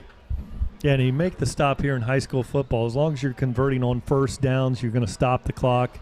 You know, if you get out of bounds, you're going to stop the clock. So really there's a minute 47, a stop here for the Palmetto Tigers. Really, there's plenty of time on the clock for a successful drive. They have to pass this. Otherwise, the clock would run, but we would still have enough time to get the ball back. Empty backfield. So they go empty backfield with 3 receivers out here to the right. Wide is Josh Thomas to the left boundary with Gurker in the slot. He looks. Oh, look at Kevion Williams, and he throws the long ball down there intended for Gurker, and he doesn't not make the catch. Hey, great job, number 9, Ellison Bradley. Great coverage, almost a fantastic catch by Gurker, and you'll see here on the replay. But Ellison's going step by step here. I mean, really pressure by Kevion Williams there forces an errant throw, but nearly a spectacular catch by Robbie Gerker. I don't know if that guy plays outfield, but he sure He's can an track. athlete. He can Well, track you it know, well. athlete. he caught 57 passes. He led their team. Our leading receiver was LaJonte. He only caught 29. Tells you something right there. Here comes the punt, and it is a spiraling punt. LaJonte Wester takes it, looks for the crease, now to the middle of the field, breaks the tackle, and he's got an edge. Look out. He's at the 50, No penalties. the 40, and he is down at the 31-yard line. Peeling back there was Trent Hedgepeth. The kicker made the tackle on the play. And you know what? You would expect Jonte to cut one more time and get around that kicker, but hey, a great return. Absolutely. I'll take it. I'll take the short field all night. So the kicker guessed right on this, but look at this return by LaJonte Wester. So as he clears, he gets Got the Jaquez blockers. Hughes out in front of him, then goes inside. Really, Jaquez Hughes had an opportunity to make a block and didn't make the block there. LaJonte thought Jaquez was going to get a block, but really plenty of time on the clock. 1:22 as the Tigers have it. And Sajel Hickson running hard up the middle, takes a hit, bounces off of it, goes for about a 5-yard gain. So the clock, there's 1:13 on the clock. We have to hurry up because we have no timeout, so we got to get back up there quick. And they're very, very good at this. They're used to doing this. They're running a 2-minute drill every single day of practice. Burning a little bit much clock here. Sajel Hickson hustles off the field. Robert Gavin in the backfield. And they fake it to Gavin, throw the slant there, and it says Kobe Mays incomplete. Clock stops, 50 seconds on the clock, 3rd and 6 for the Tigers. Yeah, I think Sajel may have gotten a little shaken up on that last play. He was trying to get his helmet off, and it looked like looks like he's all right. But we just have not been able to hook up with Kobe. Zay and Kobe just cannot get into sync, and he's going to be huge this second half. So hopefully such a great height advantage here. So Robert Gavin in the backfield, 2 receivers out here. Maybe some jet sweep action here for Butler. Yeah, so Williams has it, and it's a false start on the Tigers. I tell you, man, we just cannot quit stepping on our own feet. So that stops the clock. Only a second burn off the clock there, so 49 seconds. 3rd and 10 for the Tigers. And the ball is at the 31-yard line. Yeah, we want to look at getting some positive yards here. If we do not get the first, we can still go for the field goal, but would prefer the first down. Yeah, and last week I think Gonzalez was hitting some 60-yarders in practice, so it will be within his range, but it's want to get him in the comfort zone. But the Tigers out in a There's Butler in motion. They fake it to him, and Xavier Williams runs the ball up to the center of the field. So it looks like the Tigers are going to have a long field goal here. Looks like it'll be about 45 yards if they mark it on the 28. I don't see them calling Raphael out. They're going to leave the offense on the field. You know, we got a strong wind coming from the north, but they're going to run a play. Ball's at the 28, so that would be a 45-yard field goal. So Palmetto Tigers elect to keep the offense out there. And he throws the long ball looking for 6, and it's Butler out there, and that's going to be interference. There it is. So there's a red flag. Finally. So 11 on the clock. Interference in the end zone there. So that is a huge one. Now, really, you've got time on the clock. He's all over him. Look at that. Wow. To run one play here, before settling for the field goal here. And you got to throw it in the end zone or an out route to, near the sideline. Yes. Got to get out of bounds. One timeout on the clock for the Tigers. This could be Kobe Mays. Kobe Mays time here. So 11 on the clock. Yeah, I guarantee you, Coach Marino's telling him you better keep that clock in the back of your mind. You have to get it out, get rid of it, so that if we don't, we got a shot at a field goal here. Cannot take a sack here. Robert Gavin in the backfield. Don't expect him to be running. He's a great blocker there. Braden River creeping up along the line of scrimmage, now dropping back. Low snap. Xavier Williams rolls left, looks out, and that's Kobe Mays. He called it incomplete at the 1 yard line. So 5 seconds on the There's clock. a flag. Is that a flag there? Illegal man downfield again. Okay. Oh, Wow, that is a killer here. So It's illegal field man goal units downfield. running out, guys. Yeah, Field goal they're- units. What's that? we're going to kick the field goal. Braden Nickel, I see him running out there. Rafael Gonzalez, Xavier Williams with the spot here. So Palmetto Tigers trail in this one 14-10. Braden River, an impressive first quarter. Palmetto Tigers closing in the second quarter. So this will take us to the halftime break here with the field goal. This is going to be from 36 yard. It's on the good hash for him. Braden Nickel, fine snap, great hold, and the kick is up, and it looks like he pulled it to the right there, so he hooked that one. So at the close of the half, the Braden River Pirates lead in this one 14-10. But, you know, early on, it looked like the Palmetto Tigers were going to be out of this one, clawed their way back, and only trail by 4. And we get the ball second half. So here at the halftime break, we're going to have some statistics provided by Troy Bellamy here in just a moment. We thank all the TigerVision as presented by Conley Buick GMC fans for watching us out there. And one of the things you can do tonight is tweet in from your locations. It's been very interesting. You know, we've had fans watching us from all over.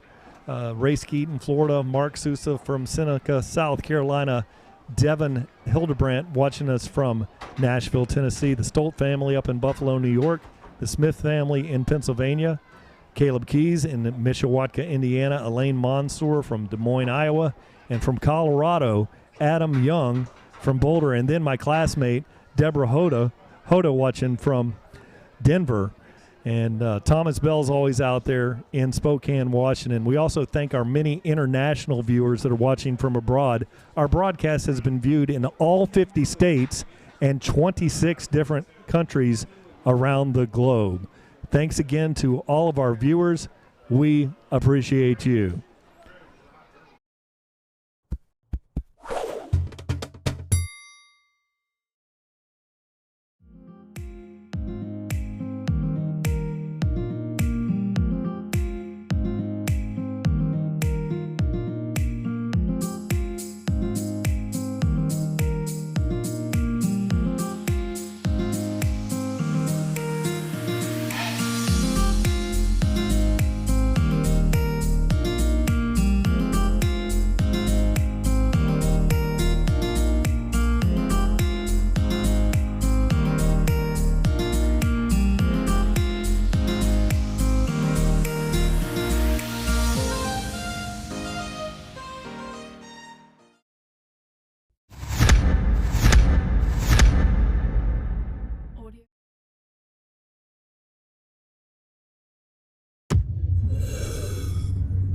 Every day, 192 people in the U.S. die from drug overdose, but they don't have to. In Florida, if you're trying to save the life of another person, you're protected from prosecution by the Good Samaritan Act.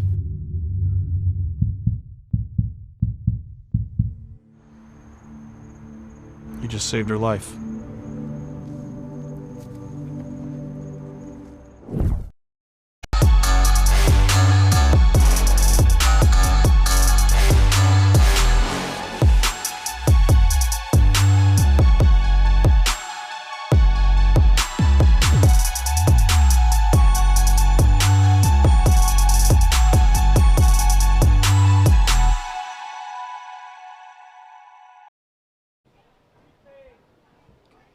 Welcome back again, folks. It's halftime here in this big playoff game between crosstown rivals, Braden River, visiting here at Tiger Alley here against the Palmetto Tigers, the #1 team in 6A.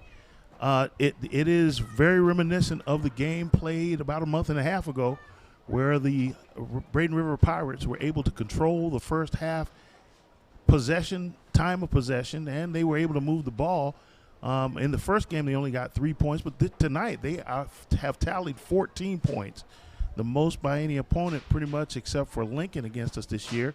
And so the Tigers had to rally and come back and put 10 points on the board and now trail 14-10 here at halftime.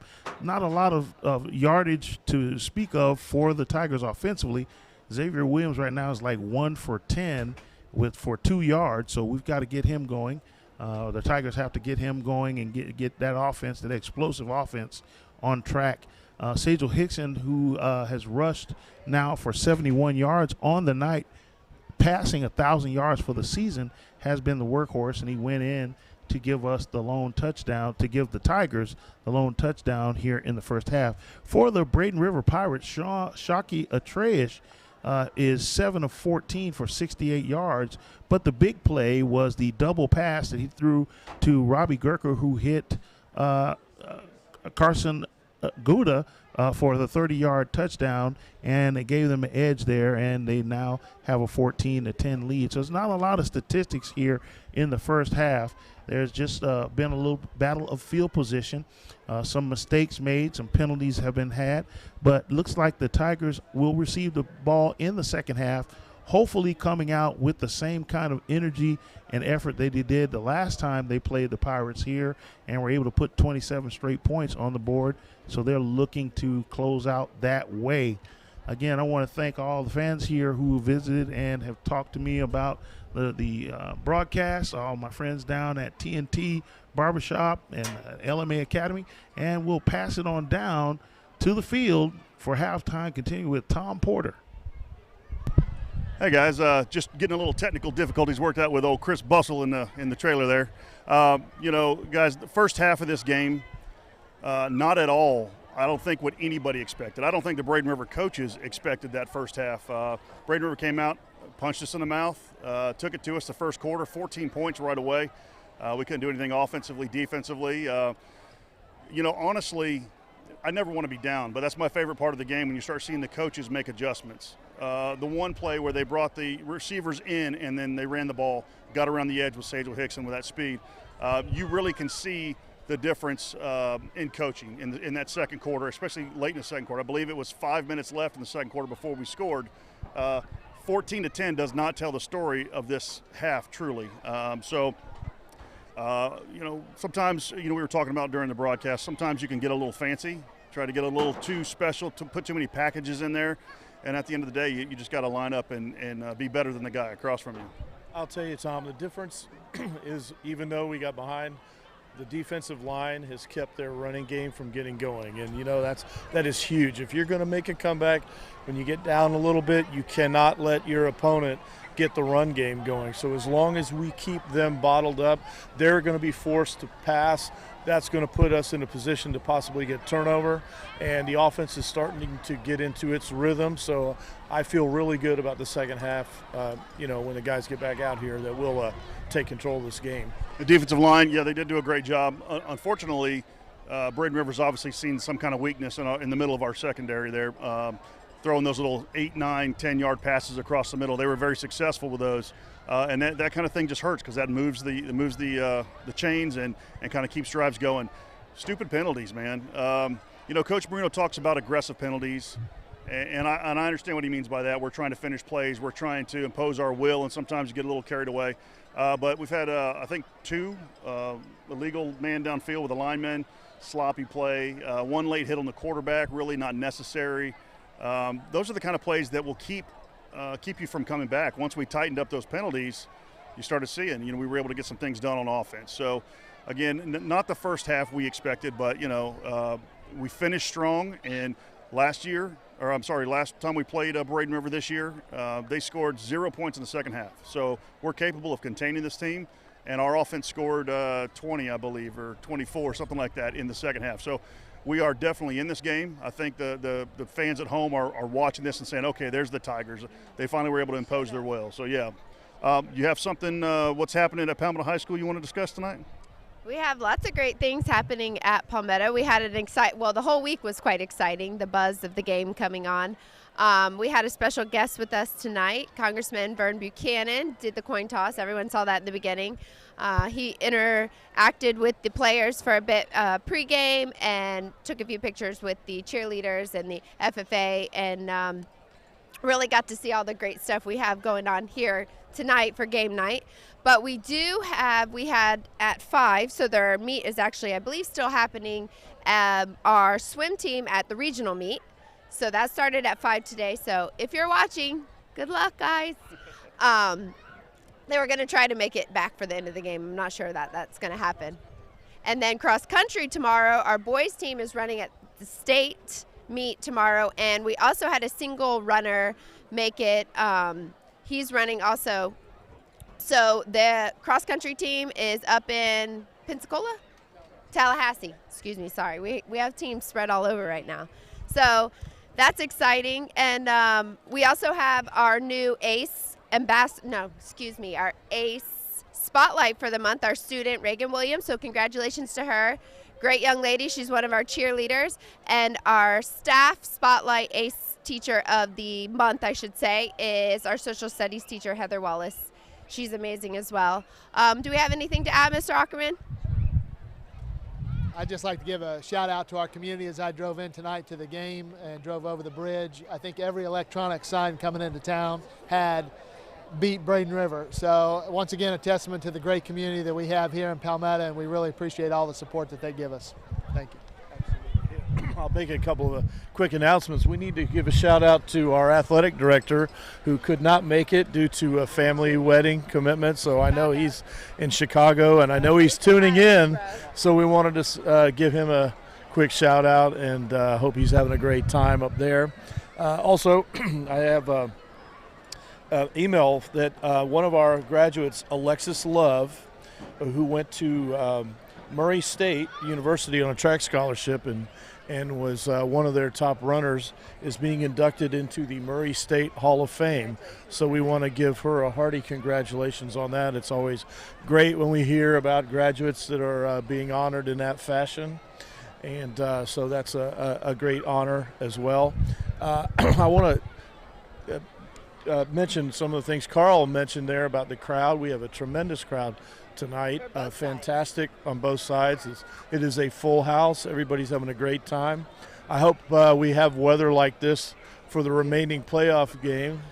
That would be fantastic with the rain that we got earlier in the season. It's great to have a beautiful night. So if you get an opportunity to make some of the other playoff games, we hope to see you. If not, you will see plenty of action on TigerVision. And back to what you were talking about, Tom, earlier, we get the ball in the second half. I think the guys, I can tell on the sidelines, you and I spend time on the sidelines. We can tell when they start to get into focus. And there towards the second half of the second quarter, they were getting themselves mentally into the game, obviously with the safety being a huge component of that. So I'm looking for good things from the Tigers in the second half. And hopefully we're going to get a victory and move on into the next round of the playoffs. Bill talked himself hoarse in there, that little segment there.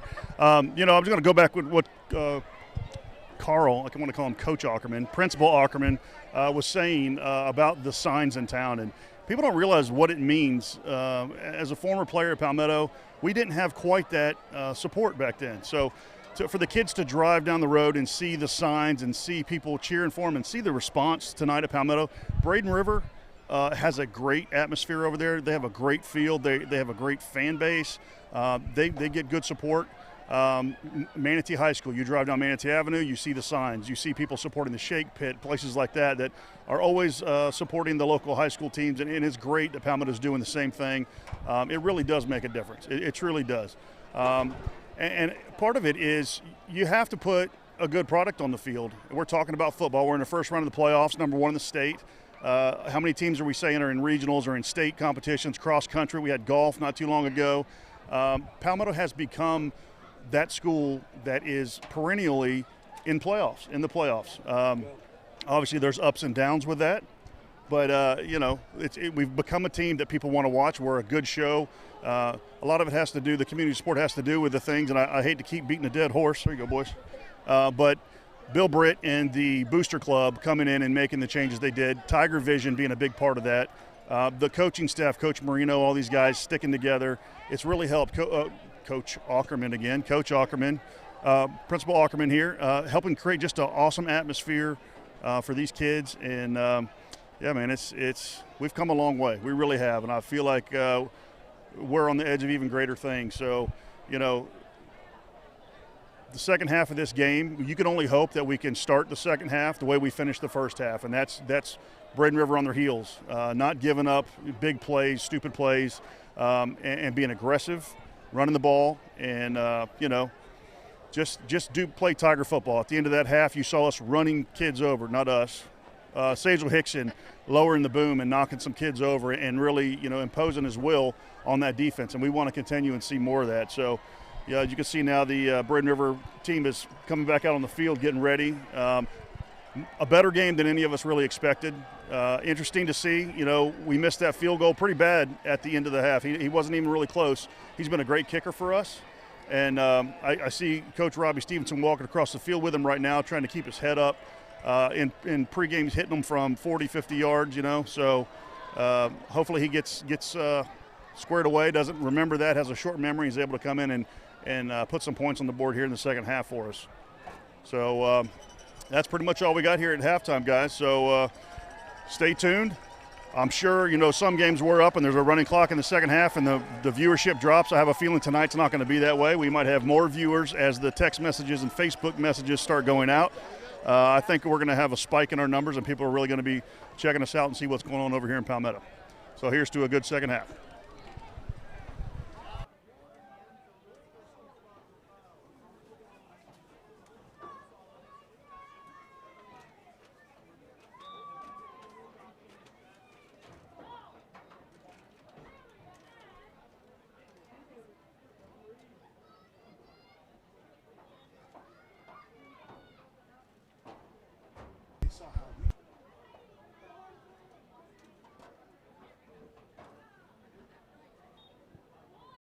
Hey guys, it's Alan Conley from Conley Buick GMC. Halftime's almost over, so make sure you stay tuned. Go Tigers!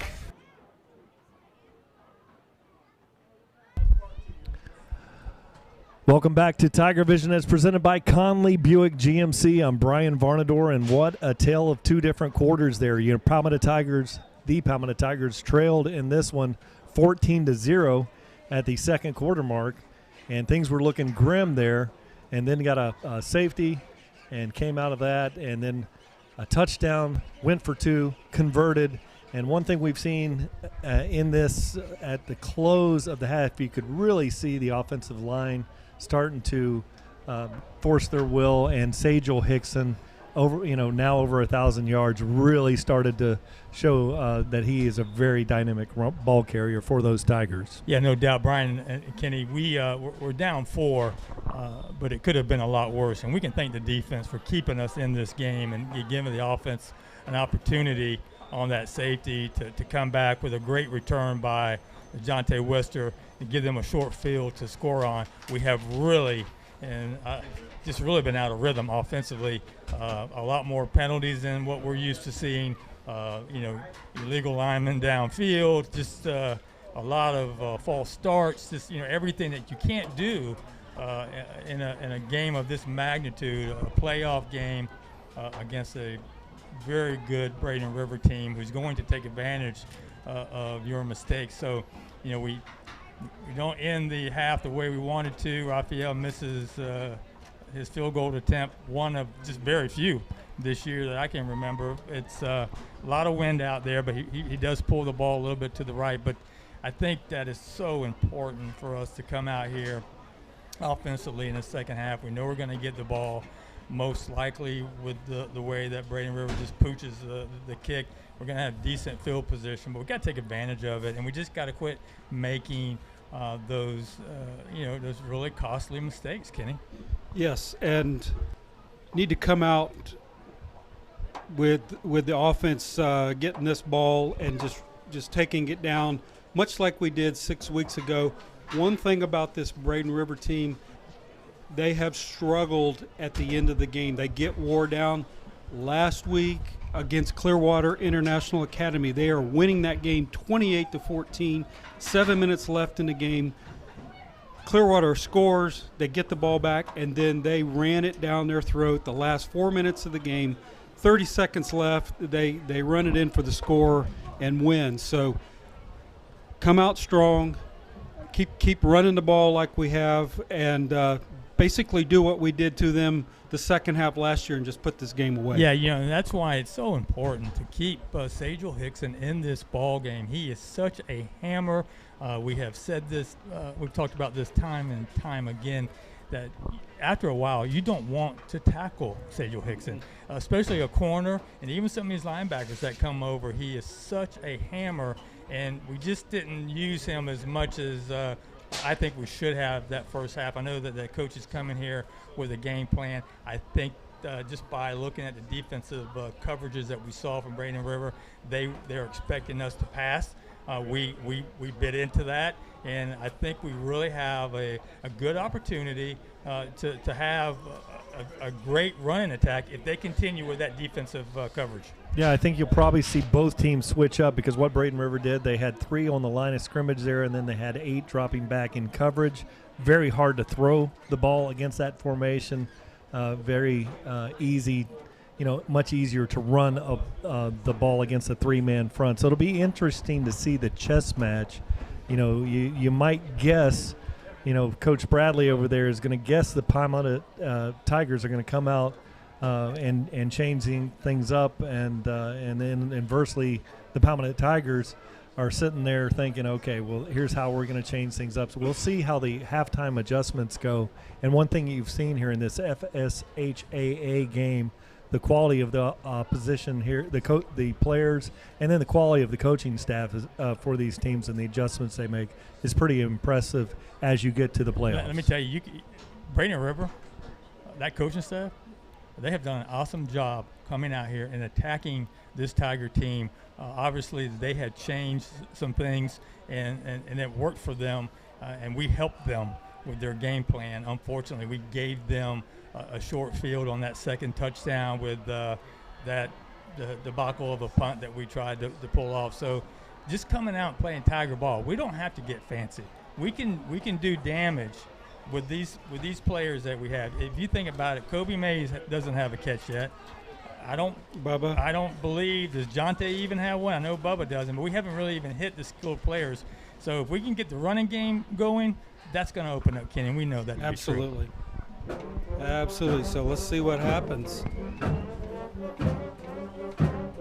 I will tell you guys that Kobe came off the field after dropping that ball on the other side. There were tears in his eyes. You could tell he wants to get back in this game, and he wants to help this team out. So hopefully we get him more involved in the game plan, and he can come up with some big plays for us. Well, that's because he caught that ball, Tom. He caught that ball, and he knew it. And he was very upset about that because that was a great reception, and the referee missed it, but that's football. So, yeah, it was right at the 1-yard line with plenty of time on the clock there. But now Palmetto will receive this kick, and Brett Toma is going to have that short approach again, Palmetto Tigers, with the receivers across the line, and he kicks that one. This time he has a good kick, and he drives it down. Day Hill fields it at the 2-yard line, tries to make a defender miss, and then he hangs on to the ball, and he's tackled at the 10-yard line. Great kick there. Surprising everyone was Toma there. Kicked that one behind that Palmetto Tiger special teams unit. Well, I mean, once again, that's the coaching staff over there. We're trying to play up and take a short kick away from them and pick up some good field position. We don't have Day back far enough. Good kick. Yep, LaJonte's over there waiting for the pooch, and Day Hill back there in coverage. So Palmetto has 90 yards in front of him here. Ball's at the 15-yard line, so 85 yards in front of him here, 11:52 on the clock. One of the things we did in the game earlier in the year, we had some long drives in that second half. This one is Sajal Hickson. Nice run. and goes for about 7 on the play. Yeah, right now I don't think that we need to do much more than that. If we're able to pick up 4, 5, 6 yards a carry, let Sage he can be the workload here. Sajel Hickson once again, now he looks for the outside there, and he's going to be tackled for a big loss. That's what on we the play. can't have, and that's where Sajel, he's got to cut it in right there and not get tackled for a loss, which puts us in a huge hole here on third down. But you take some, you give some. Sajel is always trying to look for the big break and pick up big yardage. Unfortunately, we didn't have anyone covering the DN on that side, and he makes a good tackle. Palmetto had to quickly change the offensive personnel out there, had the big jumbo package now switched out and has 2 receivers on both sides. Robert Gavin in the backfield looks, and he's got a receiver right at the first down. That's LeJontay Wester, catches it. He's going to be about a foot short. Get up there and just now there's your first is. down. Good call. Troy Bellamy in the booth was giving me that's a first down, Brian, and he was right. 10:45 on the clock. Just a nice pitch and catch, run to the marker and catch it. Zay Williams looks, keeps it, runs forward, and a nice gain on the play. He's going to go for about 7 yards. Ball security, ball protection is so big here in the second half. We cannot allow a stall to drive on a fumble. We just got to make sure that we continue to take what's there and progress down the field. Xavier Williams looks. There's that 3-man front look again. They run the option out there, and that's going to be a wide pitch to Robert Gavin. He's running hard. He's got a hold out there. They're going to call a hold on LeJontay Wester. I thought he had the block. I'm not really sure that was a hold, to be honest with you. Maybe we can get that back on the replay. He had the block, and then as he made his turn, he got a little bit of shoulder pad up in the air, and it kind of stretched the jersey a little bit. So probably should have left well enough alone. All right, 10:07 on the clock. Tigers still self-destructing there. Takes away a first down. A good run there by Robert Gavin. If it had just held up on it instead of turning his shoulder like was said there. Tom Porter down there on the sideline right in front of the play here. Kobe Mays is out here wide with Butler in the slot. TigerVision right on the spot there. Williams throws it out there. It's a long pass. It was a bubble screen attempt out there to LeJontay Wester. Incomplete. Looked like a miscommunication. If he'd have caught it, would have had some positive yards, but overthrow. So a 3rd and 12 here, 9:53 on the clock here, the third quarter. Time for one of these offensive playmakers to make a big play here, guys. I'd like to see one right down the middle. And Xavier Williams looks, and he throws it down to the boundary out there. And it's a dual possession. That's going to be a first down. No, he gave it. Offensive player generally Kobe Mays. And there's a flag there on the Tigers. On the Tigers, you think? Yeah, now if you look at that as it broke here, looked like dual possession, generally with the offensive player coming up with the ball and having the first touch there. Generally that goes to the offense. Let's see this one on TigerVision as presented by Conley Buick GMC. Throws the long out there, and there is Kobe Mays peeling back. Yeah, I don't think he ever had possession at all. Yeah, and his feet were out of bounds at the point where he gathered that one in. So. And now do we have personal fouls on both teams, or just the unsportsmanlike? Okay, thank you, Troy. Well, we give Braden River another gift there, and usually 99 times out of 100, Kobe comes down with that ball. I'll tell you though, Xavier's been a little off with his touch tonight. He had the one over Jonte's head over on the other side. He's missed a couple guys on this sideline. He's just a little high, a little low. He's just not as sharp as he usually is. Okay, so the Braden River Pirates will start this one off of the 30-yard line here.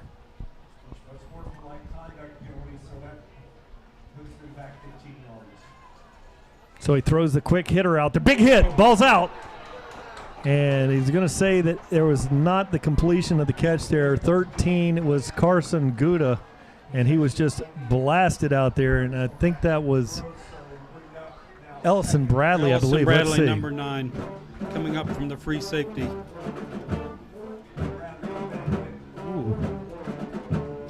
So now that brings up a second and 10. Is that Davion Cummings that made that? Like Davion Cummings may have. 41. Yeah. Yeah, I think you're right, Rick. So here, 9:36 on the clock. Clock stopped there with the incomplete pass. Braden River comes out, leading in this one 14-10 over those Palmetto Tigers. Atreus fakes the handoff. He's looking for the big ball down the middle of the field, and great coverage out there by Crawford. Number 7, Raquan Crawford, looked like he was the receiver. Great play. Yeah, once again, we may have gotten a little lucky on that. That ball was thrown a little bit more to the inside. He may have had an opportunity there, but the ball sails over number 11, and Josh Thomas just couldn't catch up with it, but good coverage. And another big third down for this Tiger defense. We need to get the Pirates off the field. Might want to guard number 4 out there. Gurker on this one. Atreus. He's right here.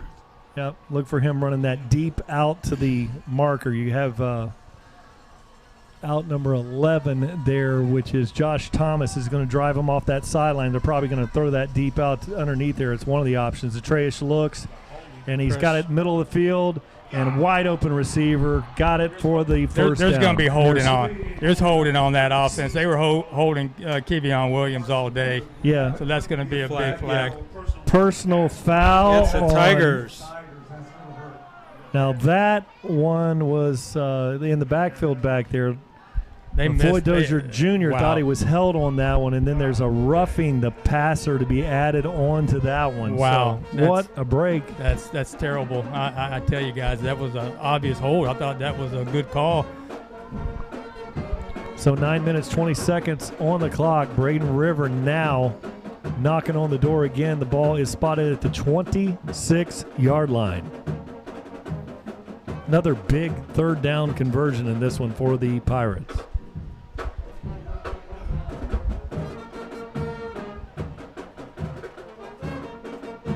Atreus and Yeoman's moved. Somebody moved there, I know. Yeah, that was number 22. He was scoring toward the line of scrimmage. He's been doing that all night, gentlemen. So it's going to back him up 5. Got a little bit of a head start there, did Levante Yeomans. 9:16 on the clock. Really, Tigers need a stop here, and Braden River would like to get out in front. Points on the board here would make this very difficult for the Tigers. A lot of time left here in the third quarter. 9:08 on the clock as it winds down. That's Humans again, and he goes big hit by Matty Wyatt there. He goes for a gain of about 2 on the play. That's going to bring up a 2nd and 13. They're still trying to run, but they're trying tough. to run, but yeah, they're having a hard time. But that passing game has been very effective for them all night, and if we can just get some any pressure at any all, pressure, even if he just feels it, he will overthrow or underthrow. Atreus awaits. Looks over to the sideline. 8:25 on the clock. It's a handoff to Yeomans there. Takes a crease, and he's going to be tackled after a nice gain on the play of about 7 yards. So that brings up a 3rd, and we'll call 8. Another big play here for the Tiger defense. Got to come away with a big stop without any penalties and keep them out of the end zone. And if nothing else, we'll take a field goal attempt here. You got to watch that tight end. They haven't been using him much tonight, but they love to do it on these third down plays. Yeah, it'd be a 42-yard field goal from there. That may be out of Toma's range. Now, Atreus awaits. Palmetto Tigers staying disciplined on defense. 7:38 on the clock.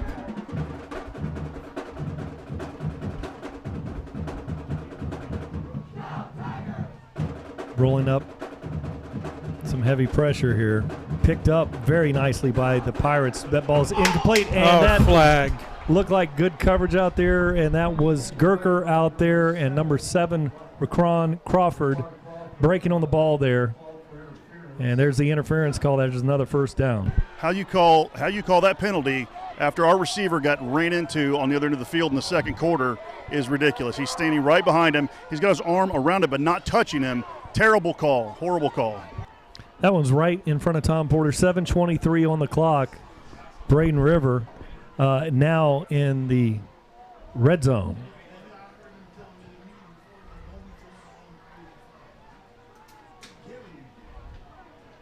Yeah, Palmetto Tigers in this game heavily penalized, and those yardage are starting to pile up against those Palmetto Tigers. That's over 100 yards in penalties for the Palmetto Tigers here in third quarter. Now there's Yeomans driving forward, and he's going to go for a nice carry of about 5 yards. So it's about 4 yards. We'll call it 2nd 6. You guys ever seen that commercial where the ref is getting screamed at on the sideline and he's got such composure, and then they show his wife screaming at him? That's what's going on right now. Coach Marino has given this ref an earful for the last 2 plays here over that last call. 6:57 on the clock, 2nd and 6.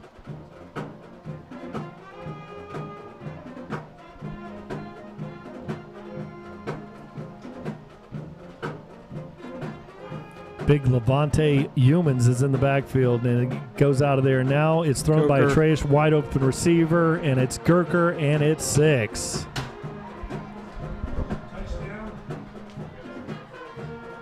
Robbie Gurker came out of that break and sold the defender on the inside route and just popped out of there to the sideline. Just a nice break to the flag there, and nice pitch and catch.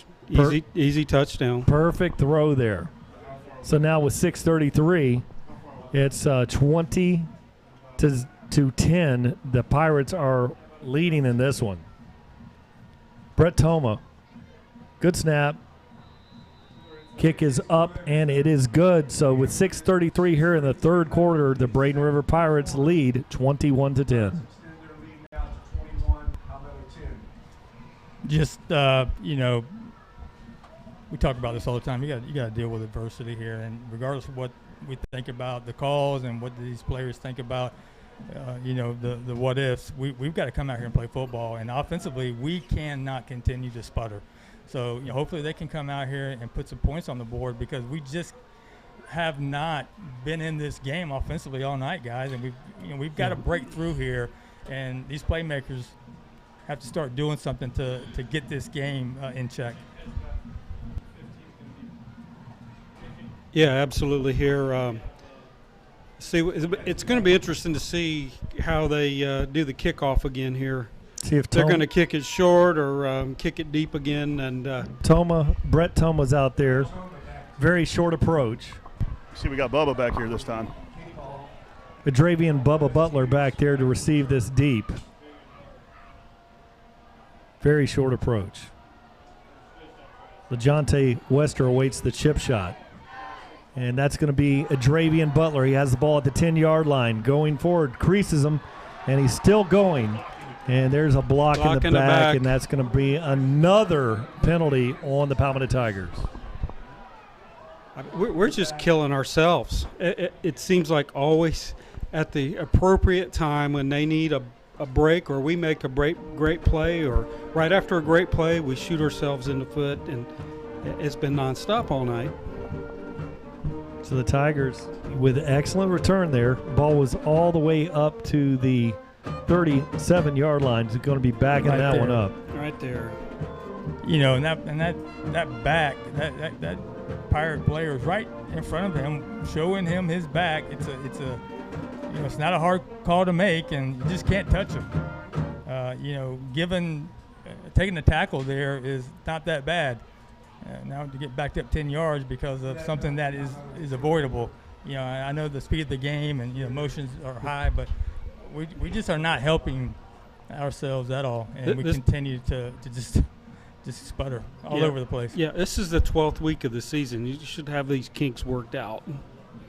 So now Tigers are going to be on the 18-yard line when they start this one off. Now we're going to have an official timeout. I believe it's the water break timeout. So during this, I want to talk about The Florida High School Athletic Association recognizes its corporate partners who make the FHSAA football championships possible. The official merchandising company of the FHSAA. Gatorade Thirst Quencher, fueling the future. Main Light Events, the official photo company of the FHSAA. Balfour, the official supplier of championship rings for the FHSAA. Spectrum Sports, the official television partner of the FHSAA. Max Prep, official scores and statistics of the FHSAA. GoFan, official online ticket provider of the FHSAA. The NFHS Network, the official online partner of the FHSAA. And Wilson, provider of the official game ball for the 2019 FHSAA Football Championships. Palmetto Tigers now really need to come out off the 18-yard line. This time they have a little reverse play, and that's going to be LeJonte Wester looking for the edge. Breaks the tackle. Look out. He's off to the races. One man to miss, and he's all the way to the 45-yard line. The big thing here is now is not to give those yards back, Kenny. We got to keep moving forward here and quit making those stupid mistakes, right? Make positive on this first down. Make positive yards. Good tackle there by number 26, Sean Thompson, with a touchdown saving play. Sajel Hickson runs, and they're still going. Oh, they called him down. Oh my goodness gracious! They blowed him dead. The ball was. They said his forward progress was stopped there. And so he's going to go for about a half-yard gain on the play. Okay. We can slow that down. Okay, he's still moving. There's no way. There's no way you call that. Well, we've seen Sajel Hickson in the past be able to break out of those with that pirouette move. That time. Now Xavier Williams throws the long ball out there. Open receiver, but they're waiting for the deep route. And so that brings up a 3rd and 9. Almost 2-down territory here. They've got to move the chains here to keep this drive going. Really, Palmetto Tigers trail the Braden River Pirates 21-10 here at home here in Harley for the Palmetto Tigers. Surprising here, the number 1 seeded Palmetto Tigers trail seeded number 8 Braden River Pirates. Curtis Thomas is out here wide left. LeJonte Wester in the slot. Williams looks, steps up, uncorks one in just where he's throwing the ball. Incomplete pass. Looks like that was a little miscommunication there between the quarterback and the receiver, so the punting unit's going to come out there. Rafael Gonzalez is going to have to punt this one away. Well, guys, I think there's a little miscommunication between the coaches and the quarterback. He keeps checking out of the play, and the coaches were yelling, stop checking out of the play, run the play we're calling. All right, Tom, good vantage point there from the sideline. Rafael Gonzalez with a very important kickback here, and Gurker is back to field this one. 4th and 9. Gonzalez hits a high kick. It's going to be a short kick, and it's going to check up and go the other way, and hustling back is Robert Gavin to down that one. So good field position once again for the Braden River Pirates. Going to have the ball at 33.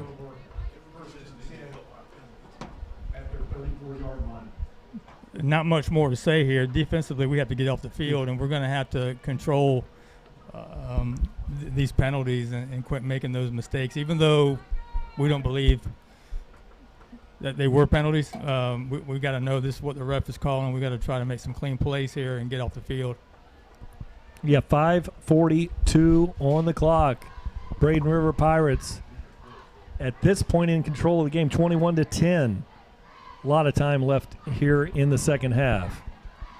Shaki Atreus hands the ball off. It's Yeomans there, and he breaks the tackle. The ball's out, loose. And it's going to be scooped. Get it, kids, get it. It goes out of bounds, so it's going to be a big loss on the play. Second down. It's going to be second down. Oh, we just need a decent bounce. My goodness. Just fall on that ball. Just fall on it. So you'll see that on the replay. There's a big hit in the middle of the field. Ball comes flying out all the way to the boundary, out there trying to scoop and score with us, the Tigers, and then the ball harmlessly rolls out of bounds there for the Braden River Bam. Pirates here. Just fall on it right there. So the ball was out of bounds at the 25. Now it's spotted at the 27, but second and long. Humans in the backfield. Treyish staying with the play. Crawford creeps up. It's another handoff in the middle of the field, and there is Dozier, Floyd Dozier Jr. with a nice tackle. That brings up third and long. Now, Palmetto Tigers, I think we're well over 110, 115. I'll have to check with Troy Bellamy here of penalty yardage. Now is not the time to pick up another penalty for these Tigers. Especially nothing that is going to give them a first down, any type of unsportsmanlike, any personal fouls whatsoever. We've got to keep our cool here and just try to get off the field. So Troy Bellamy is keep it in front of you. It's 105 yards of penalty yardage here for the Tigers. What are the referees talking about here now?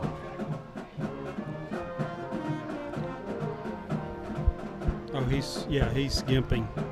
So we have TigerVision right on the spot there. TigerVision on the spot. It looks like the referee may have a hamstring or plantar fascia tendon issue going there. So that's not good. He's one of the good ones.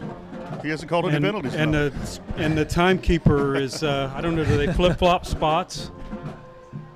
The timekeeper just left from up here in the press box. So the timekeeper has left the press box here. Yeah, he's heading down to the field. I don't know if they swap it out. So he's they're gonna have some additional time here because it's gonna be a hard journey up here if he's gonna come up here and run the clock. Timekeeper doesn't look to be moving much better.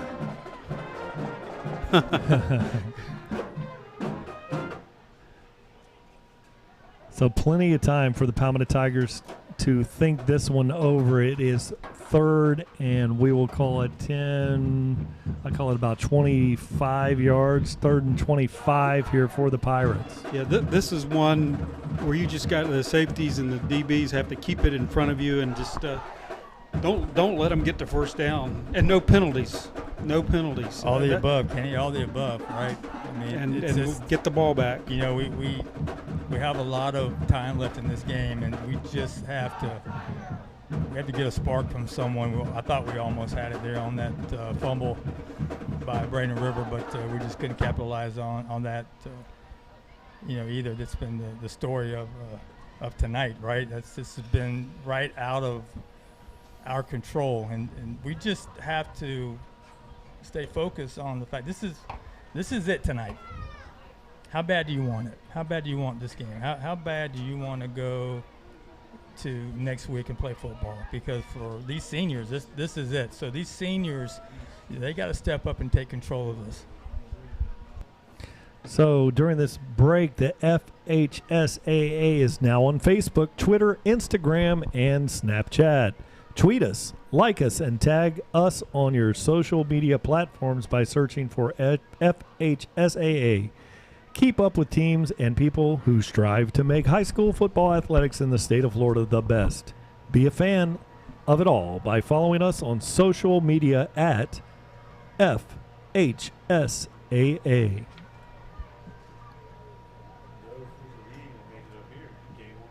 Yeah, this may be a timely. The official down there, generally what happens if you have a slight injury for an official, but he's having a very hard time walking on level pavement there. Coming up into the bleachers could be very challenging. So this is going to be a long pause in the action here, 5 minutes and 13 seconds on the clock, and really very advantageous for the Palmetto Tigers to be able to recover. They've had a lot of time to think about this, start talking to those young men on the sideline, get them pointed in the right direction. And there is still a lot of time on the clock. There is still 17 minutes and 13 seconds left in this second half. Yeah, looking at some of the other three regional games, there were, of course, 4 teams from our district that made the 18 region, and Lake Gibson is the number 2 seed, beating Auburndale. That one was going to get Charlotte. Is beating Westwood, which is in Fort Pierce, in the fourth quarter. They were expected to win that game. And then Port Charlotte is up, traveled all the way up to downtown Tampa, and is beating Hillsborough. And in the other region, Naples is the top seed, 38-7. It looks like they're gonna have the big matchup next week with Miami Central, who is pounding Dunbar 38-0. That's going to be a good game next week in Naples. So, Ken, on the Hillsborough game, the winner of this game will play the winner of Hillsborough or Port Charlotte. So Hillsborough is out there with a big lead at this point, Ken? No, Port Charlotte. Port Charlotte's ahead, and okay. Port Charlotte would, if we lose this game, Port Charlotte hosts that game next week. All right, so Port Charlotte is out there with the lead. The winner of this game will be playing at this point, Port Charlotte, the winner of the Hillsborough-Port Charlotte game. So Palmetto Tigers here in a tough situation here. Third down, Braden River has the ball. Palmetto Tiger defense really needs to make a stop. Watch for number 4. Atreus awaits the snap.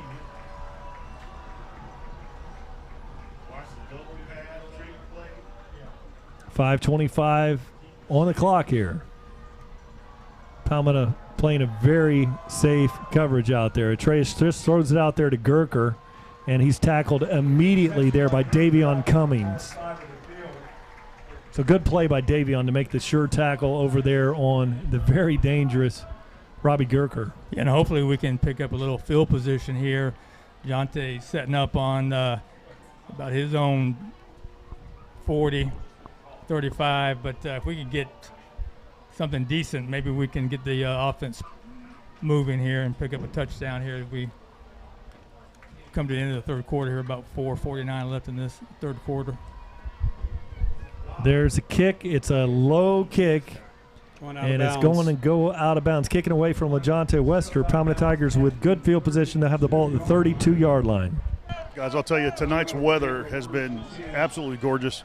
Normally we're used to the the humidity and the heat and the rain and mosquitoes. Well, at least I am. You guys are pretty comfortable, I think, up there. But tonight is obviously very different. Temperatures dropping down, the nice cool breeze blowing. So that means one thing. Everybody is going to be at Publix or Winn-Dixie tomorrow buying stuff for chili. So we're going to have a lot of chili made this weekend because anytime it drops below 70 in Florida, we got to make chili. Yes. For our fans watching out there out west, I was looking at some temperatures out for Thomas Bell out there in Spokane, 19 degrees. But now Palmetto Tigers need really a score here, and that's going to be Butler. Makes one or two miss, and he's got the first down. So easy pass, easy pitch and catch there. First down, Tigers. Yeah, the first big catch from Bubba all night, I believe. Yeah, he had 7 catches against them in the first match, 138 yards, and remember he went 88 on that one play. Sajel Hickson bounces outside, running hard. Look at the speed by Sajel Hickson, and he's at the 20, and he's going to be forced out of bounds at the 15-yard line. Anytime, once again, we can get Sajel involved, good things happen. We'll take the negative plays every once in a while, but got to keep him engaged in this game. Palmetto running fast out there. The offense, 4 minutes, 14 seconds. Dravian Butler comes across the formation right to left. Xavier Williams, fakes the option, keeps it, steps inside, still going. It is 6 for Xavier Williams. And just like that, 3 plays, 55, 60 yards, and touchdown. Wow. Yeah, really a good sell by Zaywell on that one. He faked, looked like he was going to flip that option pitch out there. Defense reacted very well to the pitch man, and he just tucks it right in there for 6. Great athletic move there to finish. He had to get by a couple of their defenders. Great senior play. Braden River tries to block that one. Braden Nickel with the snap. And Xavier Williams with a hold. Rafael Gonzalez with a kick. Now your Palmetto Tigers, the Palmetto Tigers, trail this one 21-17. 4:06 on the clock. Still plenty of time. down again by 4, Kenny. Defensively, it's been just a battle of will. They have been put in so many bad positions tonight, and they've done a tremendous job. But we just got to come out here once again and try to stop this offense. This offense is looking a lot better than it did, 6 weeks ago. It has really been almost similar to Lincoln. I keep going back to that because they've had a great passing game. On top of everything else, they've been able to kind of chew up the defensive corners and linebackers with the short passing game. Rafael Gonzalez hits a high short kick to the 12-yard line. It's going to be fielded there, and he makes 2 defenders miss, and he gets all the way out to 35. There's a penalty flag thrown at the 20-yard line. You'd have to guess that's probably a hold or something, blocking the back. Let's see. It is a block in the back. Again, okay. He pointed against the Pirate. He pointed toward the Tigers there, but it was against the Pirates. About to get Troy Bellamy's dandruff up out here. Boy, Troy's getting fired up over there. Well, before they were talking it over, the referees were, and he actually pointed the other way. That's why I was a little confused, but it was a block in the back. And so they'll start from the 10-yard line. Really a good position here for the Palmetto Tiger defense. Maybe they can make something positive happen with 3:59 on the clock. The big thing here is not to give up any big plays and just try to keep everything in front and just get them out. 3 and out would be really nice here.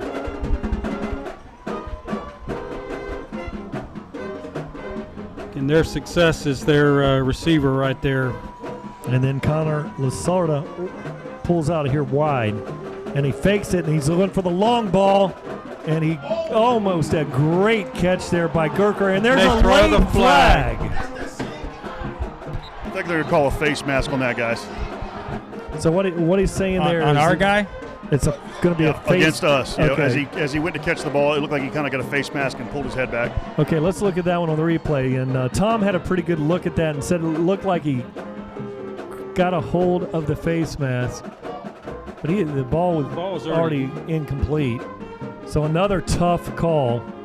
That ball had already gone through the receiver's hands. They did wave it off. So one thing you'll see here in these games with the FHSAA crews out there, they were able to take a good look at that and see that the pass was incomplete before the defender was kind of sliding across the top of the helmet there.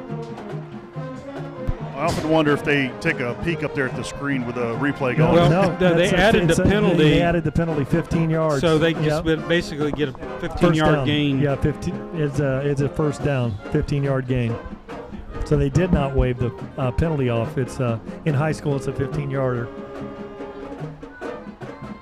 Ooh, very tough break for the Palmetto Tigers here. Braden River runs. This time it's Hodo, and he takes a huge hit.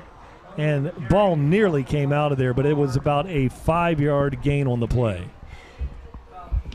That was nearly a fumble because the elbow got a little bit loose. Somebody popped him there. And Michael Brown, who's forced, I think, 5 fumbles on the season, was right there, helmet to the ball, but Hodo did an excellent job to hang on to that one. 3:22 on the clock, 2nd 5. Runs to the left, and that's Hodo again, and he's tackled there. No gain on the play. Knifing through there. First, Matty Wyatt was there, and then coming up, looked like Davion Cummings came flying through there with a nice tackle. A big one here. It's 3rd and a very short 5. A penalty here by the Tigers, like an offsides, would give them the first down. So you got to be very cognizant of that one. Don't jump off sides, Palmetto Tigers. 2:44 on the clock. Atreus looking things over. Just stay on Goker. So we've got a very interesting matchup with Goker here with Davion Cummings. And he's got the seam right down the middle. And it is knocked down by Michael Brown. What a play by Michael Brown, because Goker put a beautiful move on, was open down the seam, And great play by Michael Brown. That's a first down if Michael doesn't get up there and knock that ball down. Incredible play. 2:22 on the clock. Running through the middle. Yeah, just get those hands up. That's what they teach defensive linemen. And Trent Hedgepath is going to kick this one, and LaJonte Wester is back there awaiting this one. Nice snap, and it's a low kick. LaJonte Wester fields it, and he reverses his field, and he's tackled. A nice-looking gain there. So Palmetto Tigers in an excellent starting position here on 36. An opportunity to take the lead for the first time. I think this is huge for this offense to get into the end zone once again, and not to get too crazy with the calls here. Just go back to what's been working, and the Sajel Hickson play is always a great play in my playbook, and hopefully we can give him a little bit of room to work with and get him out there in some open field where he's so dangerous. I'd like to see Sajel Hickson just run this between the guard and center, in between the tackles there. Sajel Hickson's got it right up the middle, and ball's out. And the ball is recovered by Braden River. Unbelievable here. So there's a fumble there by Sajel Hickson. Well, it looks like he was down, guys. Let's take a look Tom at it. had a good look over here. So Sajel. Oh, maybe not. Yeah, doesn't look like we got a player down on the field over there. I'm trying to see who that is. Is it Butler? It was somebody going after the ball. It was Kobe Mays, number 13. Kobe Mays, looks number like a 13. shoulder injury.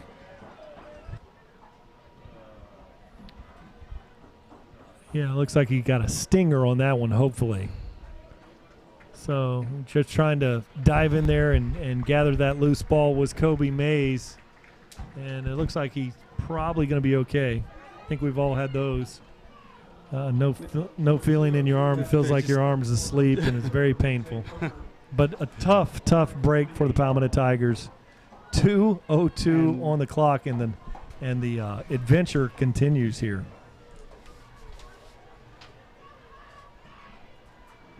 Yes. Sajel has fumbled 3 times this year, so I couldn't remember the last time he did. It must have been a long time ago. Oh, he's looking forward to trying to put the dagger in there, and then Crawford is there, and that is an incomplete pass. So that was a very long throw, about 55 yards down the field. But close to being caught. I mean, he almost caught that thing. I mean, it was 50-50, but we'll take it. Great coverage. So that stops the clock, and they were looking to put the dagger in right there. Came out with a very aggressive play call there. See, he had a shot at it. And he had a ball in the hands momentarily there, incomplete pass. Levante Humans is in the backfield there with Shaki Atreus. He's bouncing it outside. And really nice tackle there. Coming across there was Michael Brown. It's another one of these big third down stress moments. 3rd and 6 for the Braden River Pirates. Defense continues to be put to the test, and just hoping they can come up here one more time and get the offense out there on the field. You want to face a little adversity. Well, the Palmetto Tigers have seen a lot of adversity tonight in this one. 1:15 on the clock for the Pirates here in the 3rd quarter. Trying to extend that lead. They've got a 21-17 lead. Now, Tigers, aggressive defense there and great coverage there.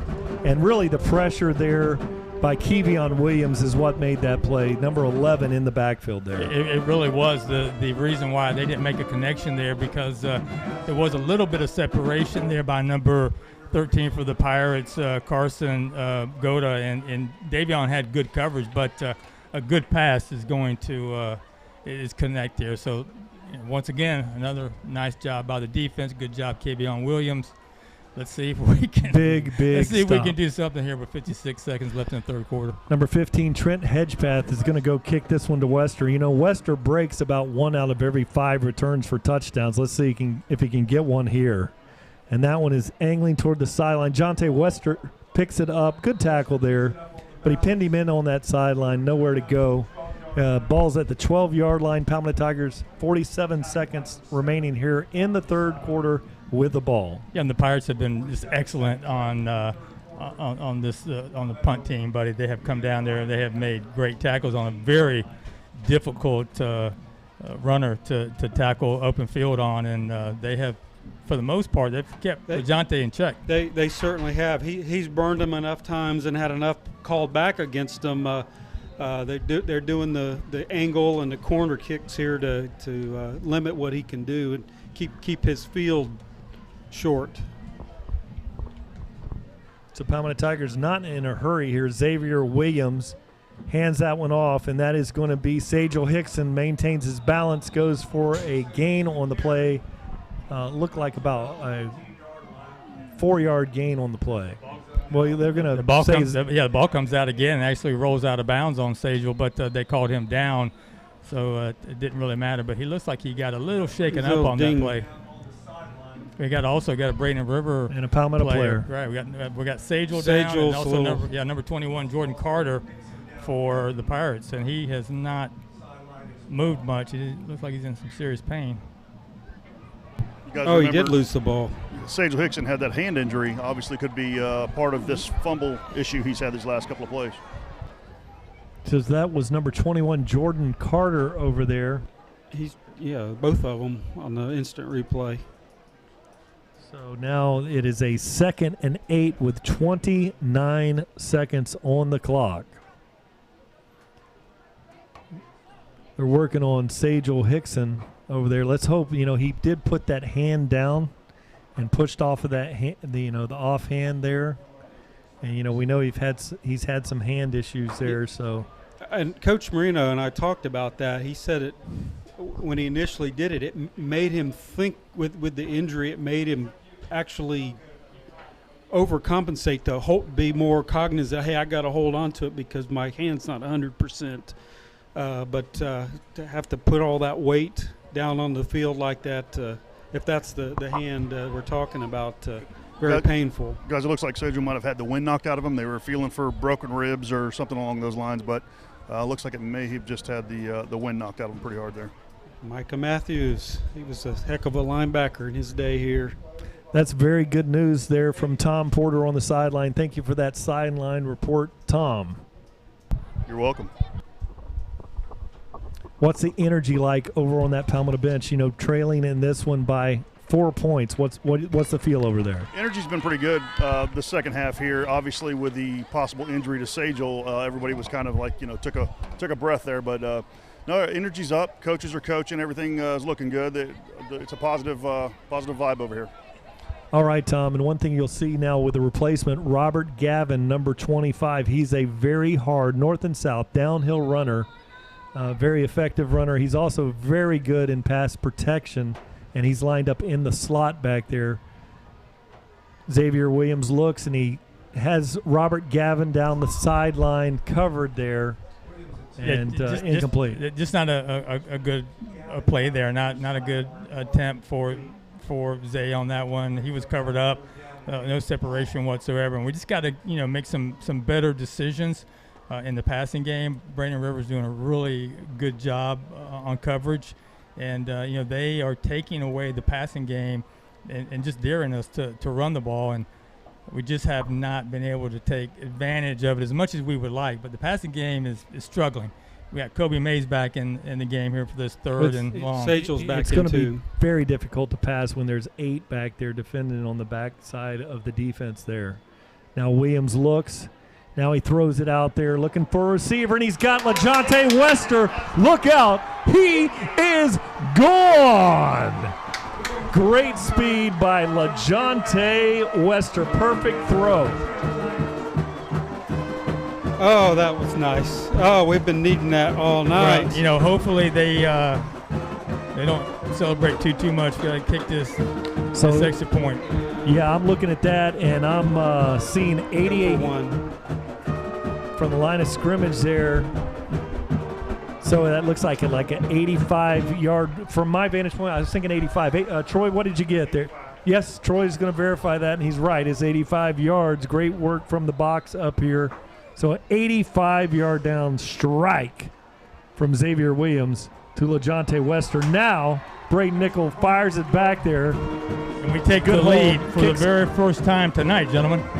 Palmetto Tigers now ahead in this one. First time, 24-21. You can have all the stats in the world, but the one that's most important is having one more point than the other team at the end of the game. So we're right where we're heading in the right direction. Right, I thought the vibe on the sideline was really good before, but obviously now the sideline is standing up, the stands, the band's playing, everybody's back into the game. Yeah, and like you're saying, Tom, up here in the press box, Troy Bellamy is standing also. He gets excited up here too. If he starts climbing out that window, y'all got to stop him. Oh, we let him go, Don't man. let him do it. I put him in there. He's going to fall on somebody. I don't know if he's an athlete or not. Grab some shoulder pads. Yeah, he's an athlete. He's an athlete. He's an athlete. I'd put a helmet and some shoulder pads on him. He'd do well out there. But now the Palmetto Tigers amazingly lead this one 24-21 with 7 seconds remaining. Rafael Gonzalez hits a very high kick. It's going to be fielded at the 11-yard line. Looking for the edge. Great coverage. Braden Nickel there for a great tackle. Braden Nickel and Jalen Wester. Jalen Wester, they're our 1-2 punch on special teams. They have been doing that all year. And Jalen is fine after the injury that he had earlier in the game. He looked really nice on that one. Yeah, so hopefully that picks up the defense and gives them a little bit of energy to allow them to get into the quarterback's face a little bit more, get that pressure going, and go in for the win, buddy. Yes. Now here at the start of the fourth quarter, football fans, the best games are yet to be played. Make plans to attend the 2019 Florida High School Football State Championship games. The intense 1A through 3A action starts at Gene Cox Stadium in Tallahassee December 5th through the 7th, and then 4A through 8A will be at Daytona Stadium, hosted by DMA Marketing, December 11th through 14th. Tickets start as low as $12.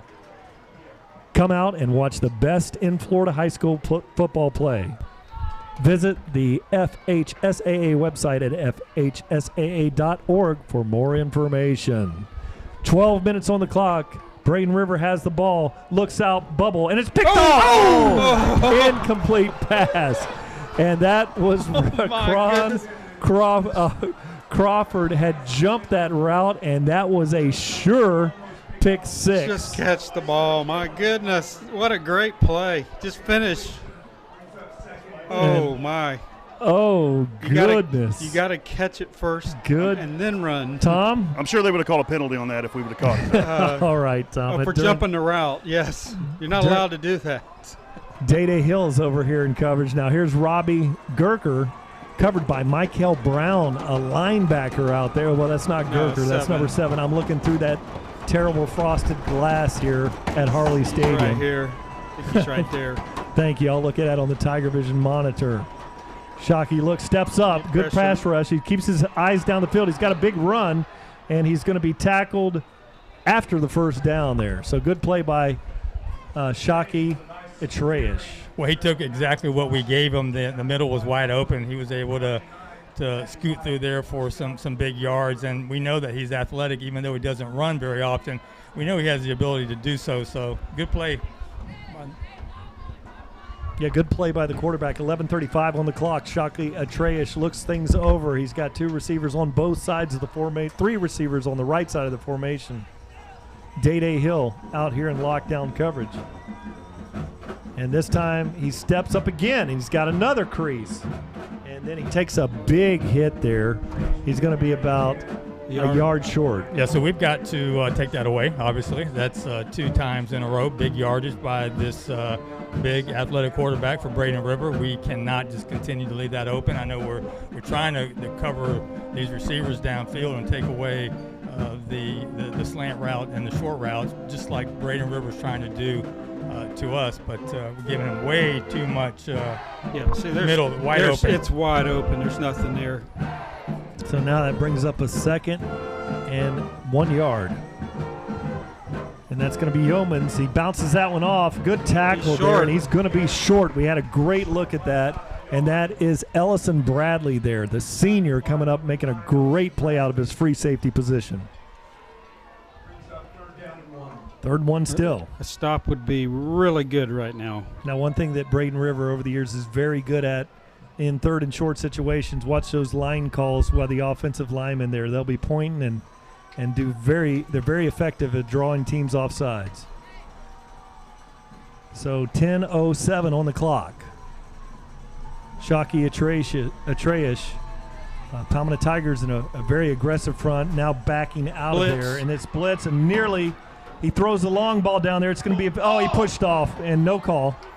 And but it's so incomplete pass. I don't know how you can not call that, but it's still a very fourth and manageable if they want to go for it, and I think they are going to stay on the field and try to pick up this 1st down. But that was an obvious push-off by that receiver. Yeah, Connor Lasada there. Watch these hands get extended away from that, and it's really great offensive play when you don't get caught. So, that's something all the good ones do. And so Lasada was out there. Now it's a 4th and short, and you know how effective Braden River is at drawing teams offside. It's a gutsy call by the Pirates. Yeoman's in the backfield back there. Tigers rushing heavy front. He creased him. They missed him in the backfield. Ormsby peels back to make the tackle. 1st down, Braden River. So watch. Matt Wyatt had him. He just couldn't wrap up on him. He read it perfect and almost had him. Pretty gutsy call there by Braden River. Keeps the drive alive. 9:35 here in the 4th quarter. And you have to be impressed with the conditioning of Braden River. There's Yeomans, and he's nothing there initially. Goes for about 2 yards around the right edge. I'm very surprised at the conditioning of this Braden River. They're not fading. They're continuing to play. And one thing that we talked about before the game, Palmetto Tigers generally take over with the strength of the rotation. But Braden River appears to be very fresh out there still. Yeah, you can thank the weather for that as well, I would imagine. That's true. Absolutely. Good point. Yes, nice and cool night here. Look at Davion Cummings is out here covering Robbie Gurker. And that's a tough matchup out there. And then Day Hill. And let's see, he's looking for Gurker. He throws the long ball, and that's Day Hill. He's got it. Got it. He's with the interception. And a great adjustment and great play by defensive coordinator Pat Cucci and Brazelton. They showed one look and dropped back into another. So what looked like was there at the snap of the ball, and then the Tigers changed up that coverage and tried to throw the long ball out there. And in great position is Damian Hill. I'm going to tell you what, boys, he had pressure right in his face. That's what caused that interception. Day made a great play, but he had pressure right up the middle. Well, that's also why Day Hill is a D1 prospect. That is correct. Right. For you're taking your chances throwing a ball over there. If you're going to throw it at a corner, that Damian Hill, Day Hill, he had a game where he had 3 interceptions in a 5-minute span earlier this season. Riverview Rams. He's a very talented D1 type cornerback. He can cover, and he also is a very fine tackler. There's Sajel Hickson. Big hit in the middle of the field. Really short gain of about 1 on the play. 8:22 on the clock. Very important for the Palmetto Tigers to pick up some first downs here. Xavier Williams, 4 receivers out in the pad. Bubble screen gets, great, nearly a great one-hand catch there by Kobe Mays. Ball was thrown wide. Butler had an excellent block going out there. Ball's thrown inside. And if you'll check that one out, the block by good Butler. block. Just couldn't catch it. Guys, Kobe Mays is favoring that shoulder so bad. He's out there, trying to fight through it, but that one arm is basically just hanging there. Okay, so he hasn't recovered from that stinger that occurred earlier in the game. Now here's a big third down play, 3rd and 9 here, 8:08 on the clock. Xavier Williams looks, now he steps up, and he's got to run this one, and he's not going to get there. No. It's unfortunate 3 and out. So if you looked as he was looking in the middle of the field, and it looked like LaJonte had broken to the boundary, but with the pressure, he was unable to see. LaJonte Wester was wide open on the sideline.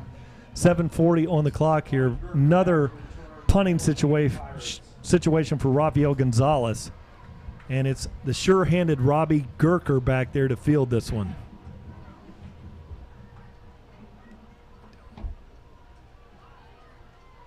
Gonzalez gets this one off. It's a very nice kick, and he's over. And he my goodness. Yes, look at this one. Gerker picks it up. Gavin's back there, and you can forget about this. And that's great coverage and a super punt there. Went out Braden of there. Nickel. Braden Nickel, the long snapper that we talked about earlier. That one came out from the 18-yard line, and it's going to be downed at the, let's call it 16-yard line. 18, maybe 62 yards on that punt? 62 yards. 62 yards. Good call. So, hey, good job by Robert Gavin. So our two big-time punt coverage guys out there, Braden and Robert out there making just a huge play for this Tiger team. Pin them back as far as we can, and hopefully this defense can come up with another stop. And one thing we've seen over the season, Robert Gavin, when he has a chance to make a tackle, he makes it. Palmetto Tigers in a cover 2 look here. And now they hand the ball off to the middle of the field. Big hit by Matty Wyatt there. Submarines, and it goes for a gain of about 2 on the play. 7 minutes on the clock. Yeoman's gained 2 on that one.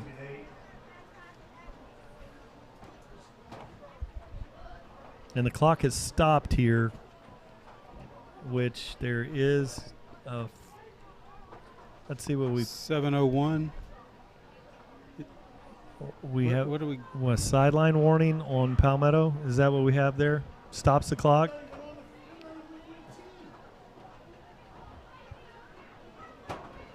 So You know, I think, don't you supposed to get a warning?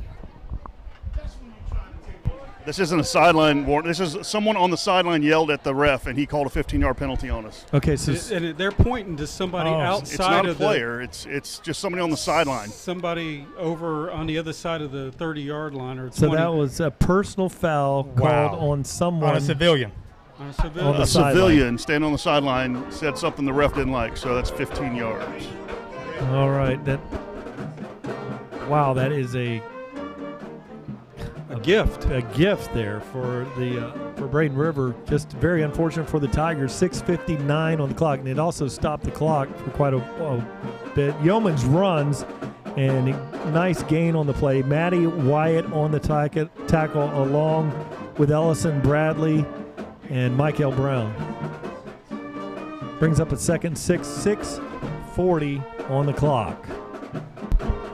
You know, Matty looks a little tired, and you know, they've been on the field a lot tonight, guys. And we talk about fatigue. Fatigue is setting in on this defense, so we just got to try to suck it up here and do something. Yeah, the Palmetto Tiger defense, like you said, they've been out there all night. We jump off sides, no call. And I thought in Palmetto, if you're across in high school football, if you're across the line of scrimmage, generally they'll get you on that one. Palmetto Tigers bluff, and now Atreus is going to run again. He takes a big hit there. Yeah, we got to take that away First from down. them. We have got to take that away from them somehow, some way, and not give them an opportunity just to pick up easy yards. He has rushed for more yards tonight on his last 4 or 5 quarterback draws than he has run all season.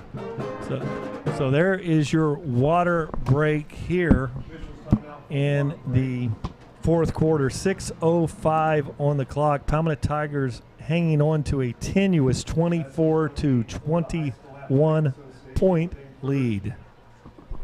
And for Braden River, this has been the story of their season. They have had dogfights in every game except 2. The one we had where they fought us for a half, it was 3-3, and then we finished them off. And then right after that, they beat Booker 41-0. Other than that, every one of their games this season have been just like tonight. So 6:05 on the clock.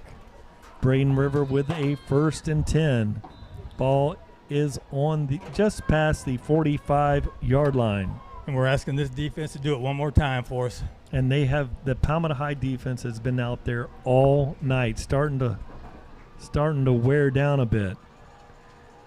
Braden Atreus looks, rolls to his right, keeps his head down, throws it out to the boundary. Great defensive play right through his hands, and I believe that was Jacquez Hughes. No, it was number 7 Crawford. Crawford with a great play. Great break, had another chance, but really great close on the ball.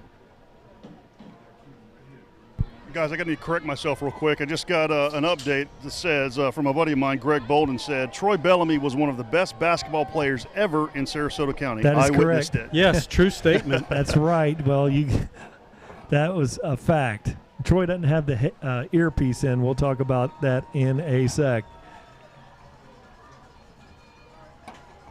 And now Atreus looks right over here to the left, and he's got a receiver. Good close. Day Hill closing in a hurry. Hopefully that's a holding play. There's a holding on the Pirates. And that's a big one. Big one, big. That's going to back them up. Palmetto Tigers are going to take this one. Back them up. And that one was from the spot of the foul. I don't know if that was a back there holding or one of the linemen. So that's really put them in a tough spot here with 5:34 on the clock. And really, again, I've been so impressed tonight with the Braden River team. You know, much smaller roster out there, much less rotation, but highly conditioned tonight. Shockey Atreus looks over a 2nd and about 21 yards, we'll call it. Now he throws it, and he throws middle of the field, and there's Gerker, and he's got it for a completion of about 12, 13 yards. So he's going to have, we'll call it 3rd and 10. Yeah, see, that's what happens. If you can't get pressure on that quarterback, those receivers are going to get open, and they have really exposed the middle all night. So 3rd and 12. Didn't have that good of a spot there for Gerker, but man, what a great possession receiver he is shown to be tonight. Atreus looks, 3 going wide over there, vertical routes, and then an open receiver, and it is unable to gather that one and turn it up, so that's going to be down there. It's a 4th and 7. So did he catch it? Because he caught it, but he went down. And I believe he went down before he went out of bounds. His knee was down before getting to the sideline. He was trying to get over there to that sideline. Looks like they're going for it again, boys. They have to. Last time he lined up this deep, he just threw it. He threw it 50 yards down the field, unless he's going to kick it. All right. 4:18 on the clock. Atreus, they moved early. No call. Throws it in the middle of the field. Caught there by 13. 1st down. You know, we saw. So now the Pirates continue the drive. They're still alive here. Everybody has all their timeouts. So what a nail-biter of a game here tonight at Harley Stadium in Palmetto, Florida.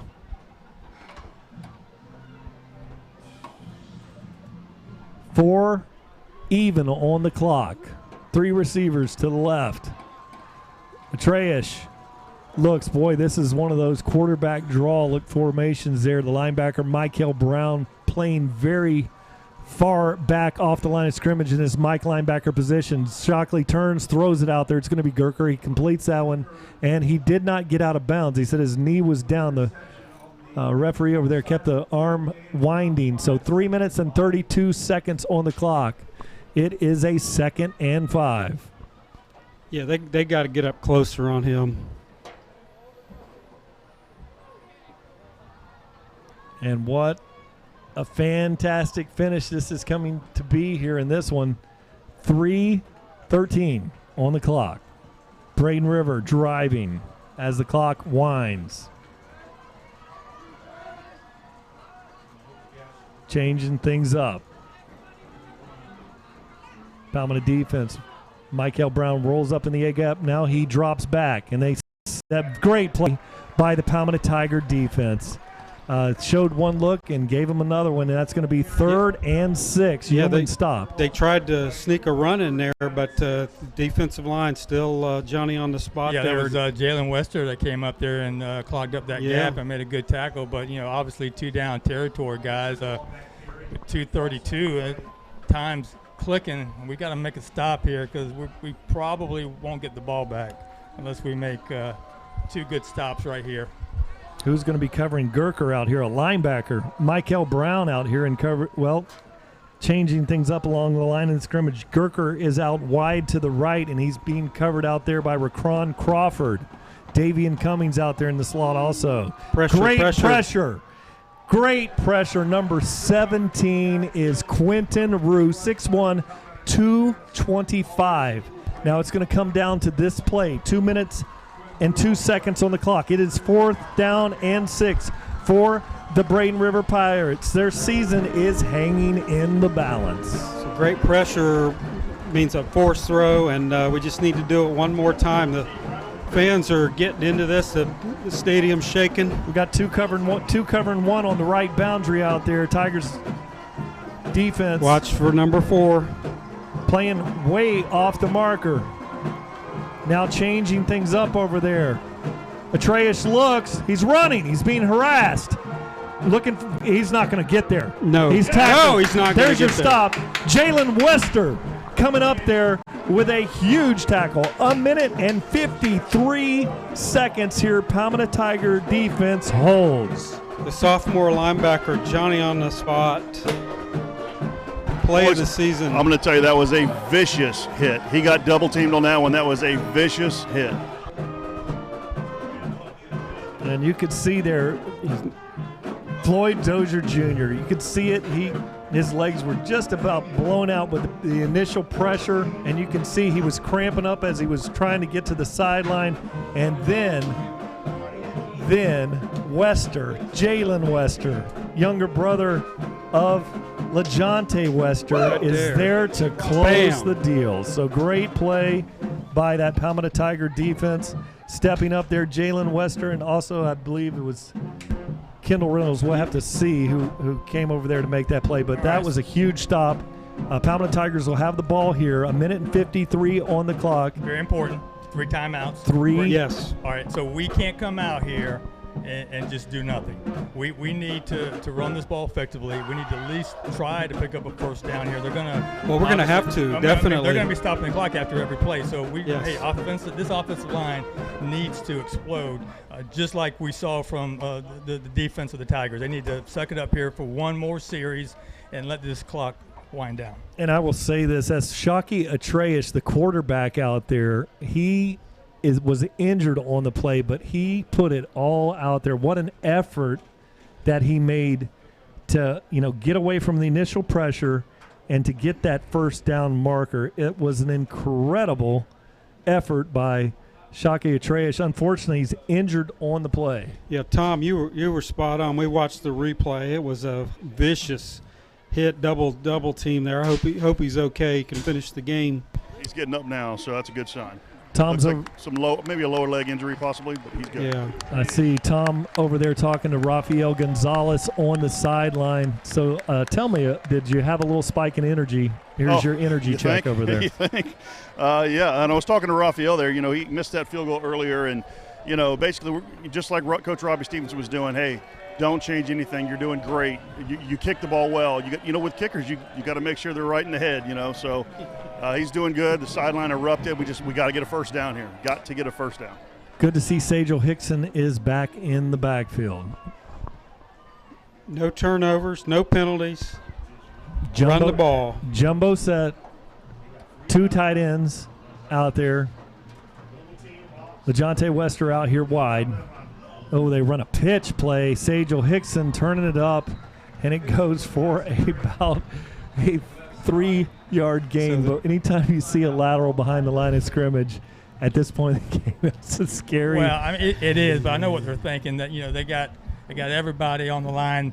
They're thinking we're going to run up the middle, so let's try to fake them out a little bit. But like you said, hey, it's it's scary. We can't go backwards. We've done that enough tonight. We just need to try to pick up another 6 more yards here, and the chess game begins here. 4 yards on that one. So, like the old Georgia Bulldogs used to do back in the day, 4 + 4 + 4 is greater than 10. First down will just about ice this one. Hey, you know what? I mean, hold on to the ball here, guys. I mean, let's be more concerned about No ball turn. security than trying to pick up a half a yard. That's right. You've got a punter that can kick the ball 62 yards, as we saw Gonzalez do that on his last punt. Punting would not be something you'd want to do here, but it's not a terrible option here. The clock is down to 1:45. And that's Sajel Hickson, and he's got the first down, and there he is at the 48-yard line. Stops the clock, then they'll probably call a timeout. I think they already have. Yes. Yeah, so Braden River very on the spot with that timeout. I think coach was over there, Johnny on the spot, had the timeout signal before Sajel Hickson ever even hit the ground on the far Palmetto sideline. So 1:39, 1st and 10 for the Tigers in a dogfight of a game tonight. And really, as we talked about earlier, the 14-0, they were trailing 14-0 midway through the second quarter there, and able to overcome that, and really just need another first down here to put the icing on the cake. Yeah, another first down will seal it. They can stop the clock one more time. We can't have any penalties. We can't get out of bounds. And if we throw it, we got to catch it. Very simple here. Xavier Williams. Robert Gavin. Hang on to that ball, Robert. There he is. Running a wide play. And that's going to be their last time out, correct? Yes, correct. Yeah. That's the last time out there. I like the play call there because he had Robert Gavin bouncing toward the sideline, so it takes a little bit longer to spot the ball if they don't burn this last time out. So good play calling by the coaching staff here. And Palmetto Tigers now in very good position here. Only 1:32. Braden River Pirates out of timeouts. And remind me, Kenny, in high school football, how many seconds do we have between plays? 25, I believe. I rely on you for that information, Kenny. That's a lot of pressure. I'm having a hard enough time watching the game. I take. Oh, boy, this has been a rough one tonight. It's been a hard fought both ways. Robert Gavin's in the backfield. It looks like he is dragging one of his legs back there. Now Xavier Williams hands the ball off to Gavin. He runs hard, and a wide running play. That's nice call there. So that brings up a third down in about 4.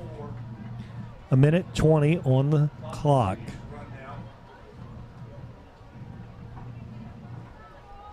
Now this time you probably run that same action to this side of the field. You're running the wide side of the field as the clock burns. So you probably see that. Just keep running. We're in good shape. Fort Bellamy just 40 second play clock. So we still got a few seconds to let this thing wind down, right? Yes. You just no penalties and you're good. Butler, middle of the field. Oh, just get down. Just get down. And so that's it for this one. The clock is at 39. Palmetto Tigers don't have to come up with another snap. What a fantastic game here, and really a fantastic effort by Braden River. But the Palmetto Tigers will come out of this victorious tonight, and 21 seconds left on the clock in a very hard-fought game.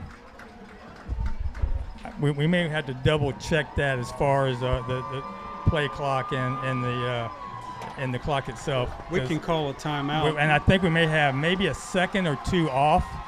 I'm not sure. All we have to do is down it then. No, yeah, he called a timeout, so we got 2 seconds on the clock. So really, all we have to do is just have Zay just fall on it. I would maybe run back about 3 yards and then fall down. Yes, and just fall down on it. Yes. I mean, come on now. 1,001, 1,002, fall down. Yeah. And then that's the ball game. And then just everybody protected. You need to have 7 across the line of scrimmage. So you put No Williams penalties. under center, right? Stay so in that's bounds, 8 and no three others back here in a victory formation behind Xavier Williams, and this game is over. 2 clicks on the clock.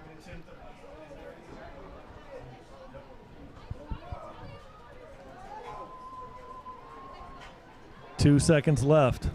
It's 10:28 here on the clock in the evening. Williams takes it, and he gets down, and that is the end of the game. The Palmetto Tigers win this one. Tonight's final score, Palmetto Tigers 24, and the amazing Braden River Pirates 21. Stay tuned, Tiger fans, for Tom Porter's interview with Coach Marino, to be followed with some Impact Staff Leasing Impact player interviews, which will be followed by final statistical game summary provided by Troy Bellamy. So as the band plays here at Harley Stadium, Palmetto Tigers celebrate this victory. We're going to kick it down to Tom Porter on the sideline. Guys, what a great game. What a great game. You know, Braden River, we have such a heated rivalry with Braden River. Obviously twice this year. We haven't beat them in 4 or 5 years. Before that, twice this year. No one we want to beat more than them, but boy, I'll tell you what, they came to play tonight. They were a solid football team. And, you know, I didn't know. I heard Kenny talking about how they played against, you know, the other tough teams they've played this year. And that obviously shows. We didn't, you know, obviously down here on the sideline, I wasn't aware of how hard they've played those games. They always are well coached. They always have talent. So hats off to Braden River. I'm not upset to send them home, to be honest with you. But, you know, our coaches dug down and changed the game plan. Our players, our defense absolutely shut down Braden River in the second half. You know, just did an awesome job, you know, keeping them out of the end zone and giving the offense the ball back. And a couple of times the offense gave it right back. And, you know, sometimes it's hard for a defense to recover from that. But our boys stepped up every time, and you know, it's just amazing to see. You know, I tell you what, Tom, if you go back several years, and we have lost games like this where we had, you know, we were down, we would come back, we had an opportunity to win, and we just couldn't pull it off. So, I mean, you can definitely say that this Braden River team, they came to play tonight. They had a game plan. They stuck to it, and it almost worked. I like being on this side of it better than the other side. Absolutely. Yeah, and you can remember the 28-24 game, 1 yard line. And, fellas, from what little when I've played, when you've had to play a team the second time, same year, even if you beat them real bad, the second time's always going to be a lot harder. And it was true tonight. And a win is a win is a win, and we'll take it. It definitely wasn't pretty. It was hard fought. So what this means, it appears Port Charlotte has traveled the farthest tonight and all the way up to downtown Tampa to beat Hillsborough. So Port Charlotte will be coming to Harley Stadium next week. So we live for another week, and on to round 2. And for those of you that think because the Palmetto Tigers went out there and beat Port Charlotte 47-7, you don't need to dial that in. Well, just remember, this same Braden River team was a team that Palmetto beat 27-3 earlier in the season. So it's playoff football. Anything can happen here on the Suncoast of Florida. You're so right, Brian. Everybody is good. Port Charlotte did not lose any other game of the year, and actually in the RPI they were ranked 3rd in the state. Let's take it down to Tom Porter and the coach, then we'll come back to Troy.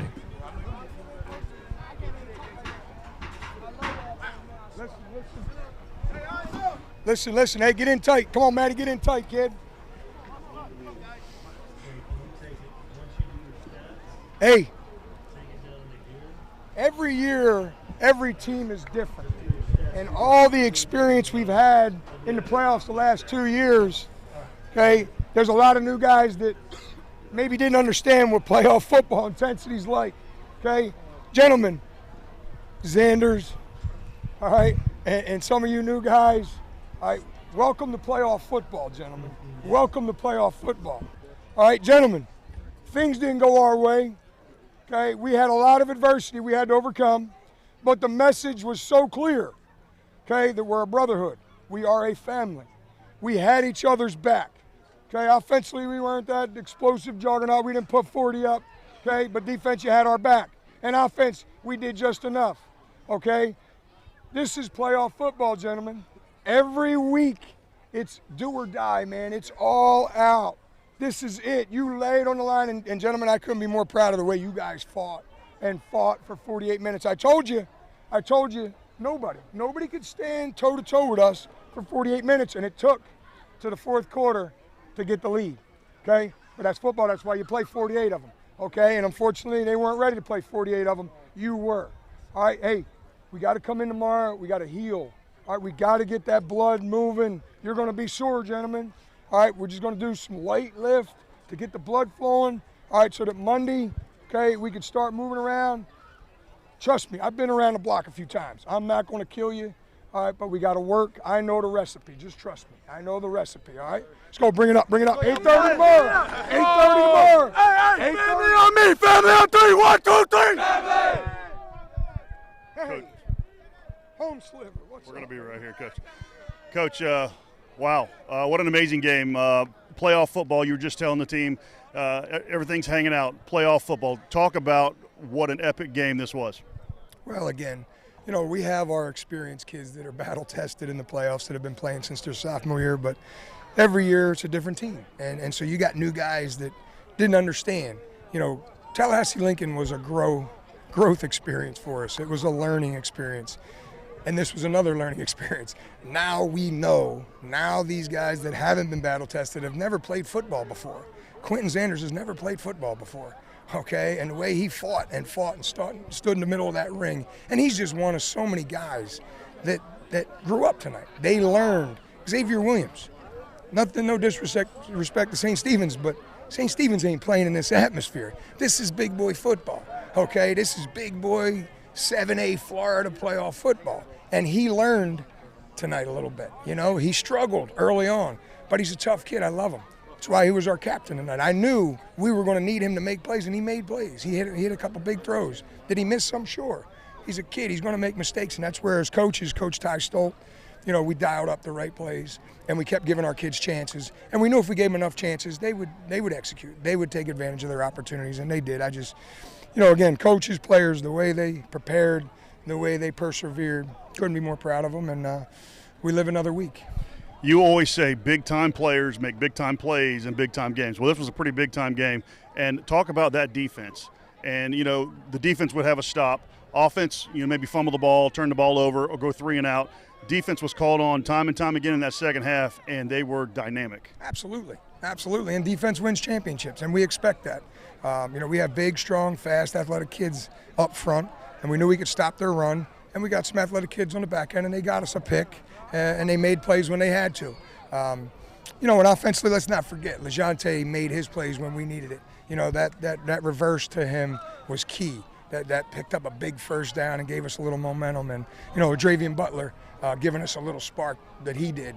And so those are our veterans, and we're going to lean on them, and we're going to need them, and they know that. And so they were prepared. When their opportunities came, they took advantage of them. Awesome, Coach. Great game. Good luck this week in preparation for next week's matchup. All right. Well-deserved hug right there. I was just saying that Coach Marino always says big-time players make big-time plays in big-time games. This was a big-time game. Tell us about your player tonight that helped solidify that defensive line time and time again. Well, Floyd's our captain, man. He's a captain for a reason. He's only a junior, and he leads these guys by example. I mean, he's there every day. He doesn't miss. He does the right things. He works hard. I'm not going to give him too much more to give him a big head, but we didn't come out the way we should have in the first half, and our kids answered. We were the better football team. We outcoached them. We outplayed them. They were ready to start off, but we answered the bell, and we came to finish. Talk about going against that offensive line. Braden River, they had a decent line. It was hard to get pressure on them all night, but in the second half when we needed that shutdown, you guys were in that backfield. You leading the charge almost every play. Talk about overcoming the offensive line. Well, we just adjusted to them second half, and we just came out hungry. We all want to go home. We want to win first round and go to the next round. I mean, that's all I'm going to say. Everybody played. They played their hearts out. We know that the sign of a defensive line starting to dominate an offensive line is when the quarterback will scramble or they start throwing screens and things like that. And we saw that, at the beginning of the fourth quarter, the quarterback started running. How were you able to adjust to that and shut that particular play down, Coach? Well, 2 weeks ago in Tallahassee, we had a little struggle covering the quarterback. That guy wasn't as athletic, but we had an answer. We had a spy on, so we made sure we had it covered. Our guys answered. They weren't going to let that happen again. So we made adjustments, and they couldn't answer it, so we finished. How do you feel about your team's development through the year? Playoff game, this is kind of the culmination of the whole season. Obviously, it's not over yet, but how do you feel about the way this defense has matured all the way through this 12th week? Well, our first season's over. We were 9-1. Now we're 1-0. So that's all we're caring about right now. We got 4 more games to worry about, and the next one is Hillsborough, Port Charlotte. We don't know yet. Port Charlotte. Okay, so now we're going to prepare to play again twice again. So it's not easy. So we're going to keep getting better every day, fix our mistakes. There was a lot, and we're going to show everybody that we belong here. Awesome job, guys. Great job. We'll see you next week right here at Palmetto. All right, we're going to run over here with Coach Ty Stolt. Coach, great game. Awesome game, guys. Offensively, Sage Hickson busted up a little bit, got some blood coming out of his lip. Like to see that. Sorry about that, buddy. Jonte Wester, need no introduction. Listen, you guys, offensively, we struggled a little bit starting out this season, this game tonight in the first half. Coach, talk about the adjustments you made and how you were able to get the ball in your playmakers' hands. Really, we had a good game plan coming in. I mean, I knew he was going to have a big night, and every night he goes out there and balls. But, once again, penalties hurt us a little bit. Always being behind the sticks, it's tough to get things moving. Second half, we were able to clean that up a little bit. But like I said, if I get the ball in their hands, they're going to do their thing, and that was evident tonight, And when our backs were pushed up against the wall, I went to him, and he made the play, and that's why he's a stud. Huge play. We should call you guys Thunder and Lightning. You look like you haven't even played tonight, and you're beat up. I mean, obviously you have 2 different roles in this offense. Jonte, talk about breaking free on that touchdown catch across the middle, similar to the one in Tallahassee that you dropped. It's a pretty similar play. Talk about focusing and catching that ball and taking it to the house. Well, my team just needed a play, and I'm the juice man of the team, so they needed a play. I'm a captain, so I had to make that play. Juice man, I like it. How does it feel to have teams game plan specifically against you? You saw the way they started doing their kickoffs. They're trying to keep anything but getting the ball in your hands. I mean, anybody can game plan against me, but at the end of the day, it's you versus me. And 9 times out of 10, it's going to be me that's going to win. Awesome. Sagel, you are like a rhinoceros back there, brother. You are you never go down on the first contact. I don't know if you can see his lip. His face is cut. His lip is busted. His jersey is tore up. I mean, he looks like he has been through it tonight. And the only people that look worse than you tonight is that defense trying to tackle you. I don't know nothing to say, to be honest with you. They played pretty good tonight. They played great. Talk about your offensive line and their ability to block for you to get you what you need for these first downs to be able to break these tackles. Talk about your offensive line and the blocking they do for you. They work their butt off every day in practice with Coach Cucci. They just do their job, to be honest. They hardworking. They get everything they need to do. So Sagel Hickson is a guy that speaks softly and carries a big stick, obviously, because he's been dominating defensive line and linebackers all season long. Jonte's burning up that secondary. Coach Ty calling an awesome game plan. You guys, awesome game. Look forward to it. You guys know how to win in the playoffs now. Don't come up next week. Let's do it again. All right, boys. Good night. Great night. Great night. All right, guys. Kick it back up to the booth here. It was a great night at Tiger Stadium here. Great weather. Fans were out in support. The parents are taking down the signs again of the individual players in the band. But, yeah, great football. Florida football. Looking forward to next week. Sounds like we're going to be matched up against who'd they say? I forget who they said. They're shutting the lights out on me, so we're going to take it back to the booth here with Troy Bellamy. Thanks, Tom. Great job tonight. Tom and I were talking last week, and he said, man, I do not want to play Braden River, and this is the reason why. Well-coached team, well-scouted. They scouted us. They took some notes from other teams that played well against us. Yet and still, the Palmetto Tigers were able to come out with the 24-21 victory tonight in this big playoff matchup. Again, after a slow start in the first half, great game plan by Braden River, coming out, moving the ball, short passes, short runs, keeping things very simple, and they depended on us to make mistakes, which we did, which Palmetto did. They turned the ball over a couple of times. We're 3 and out, and the next thing you know, you're down 14-0. And then we clawed our way back before halftime, and close the gap to 14-10.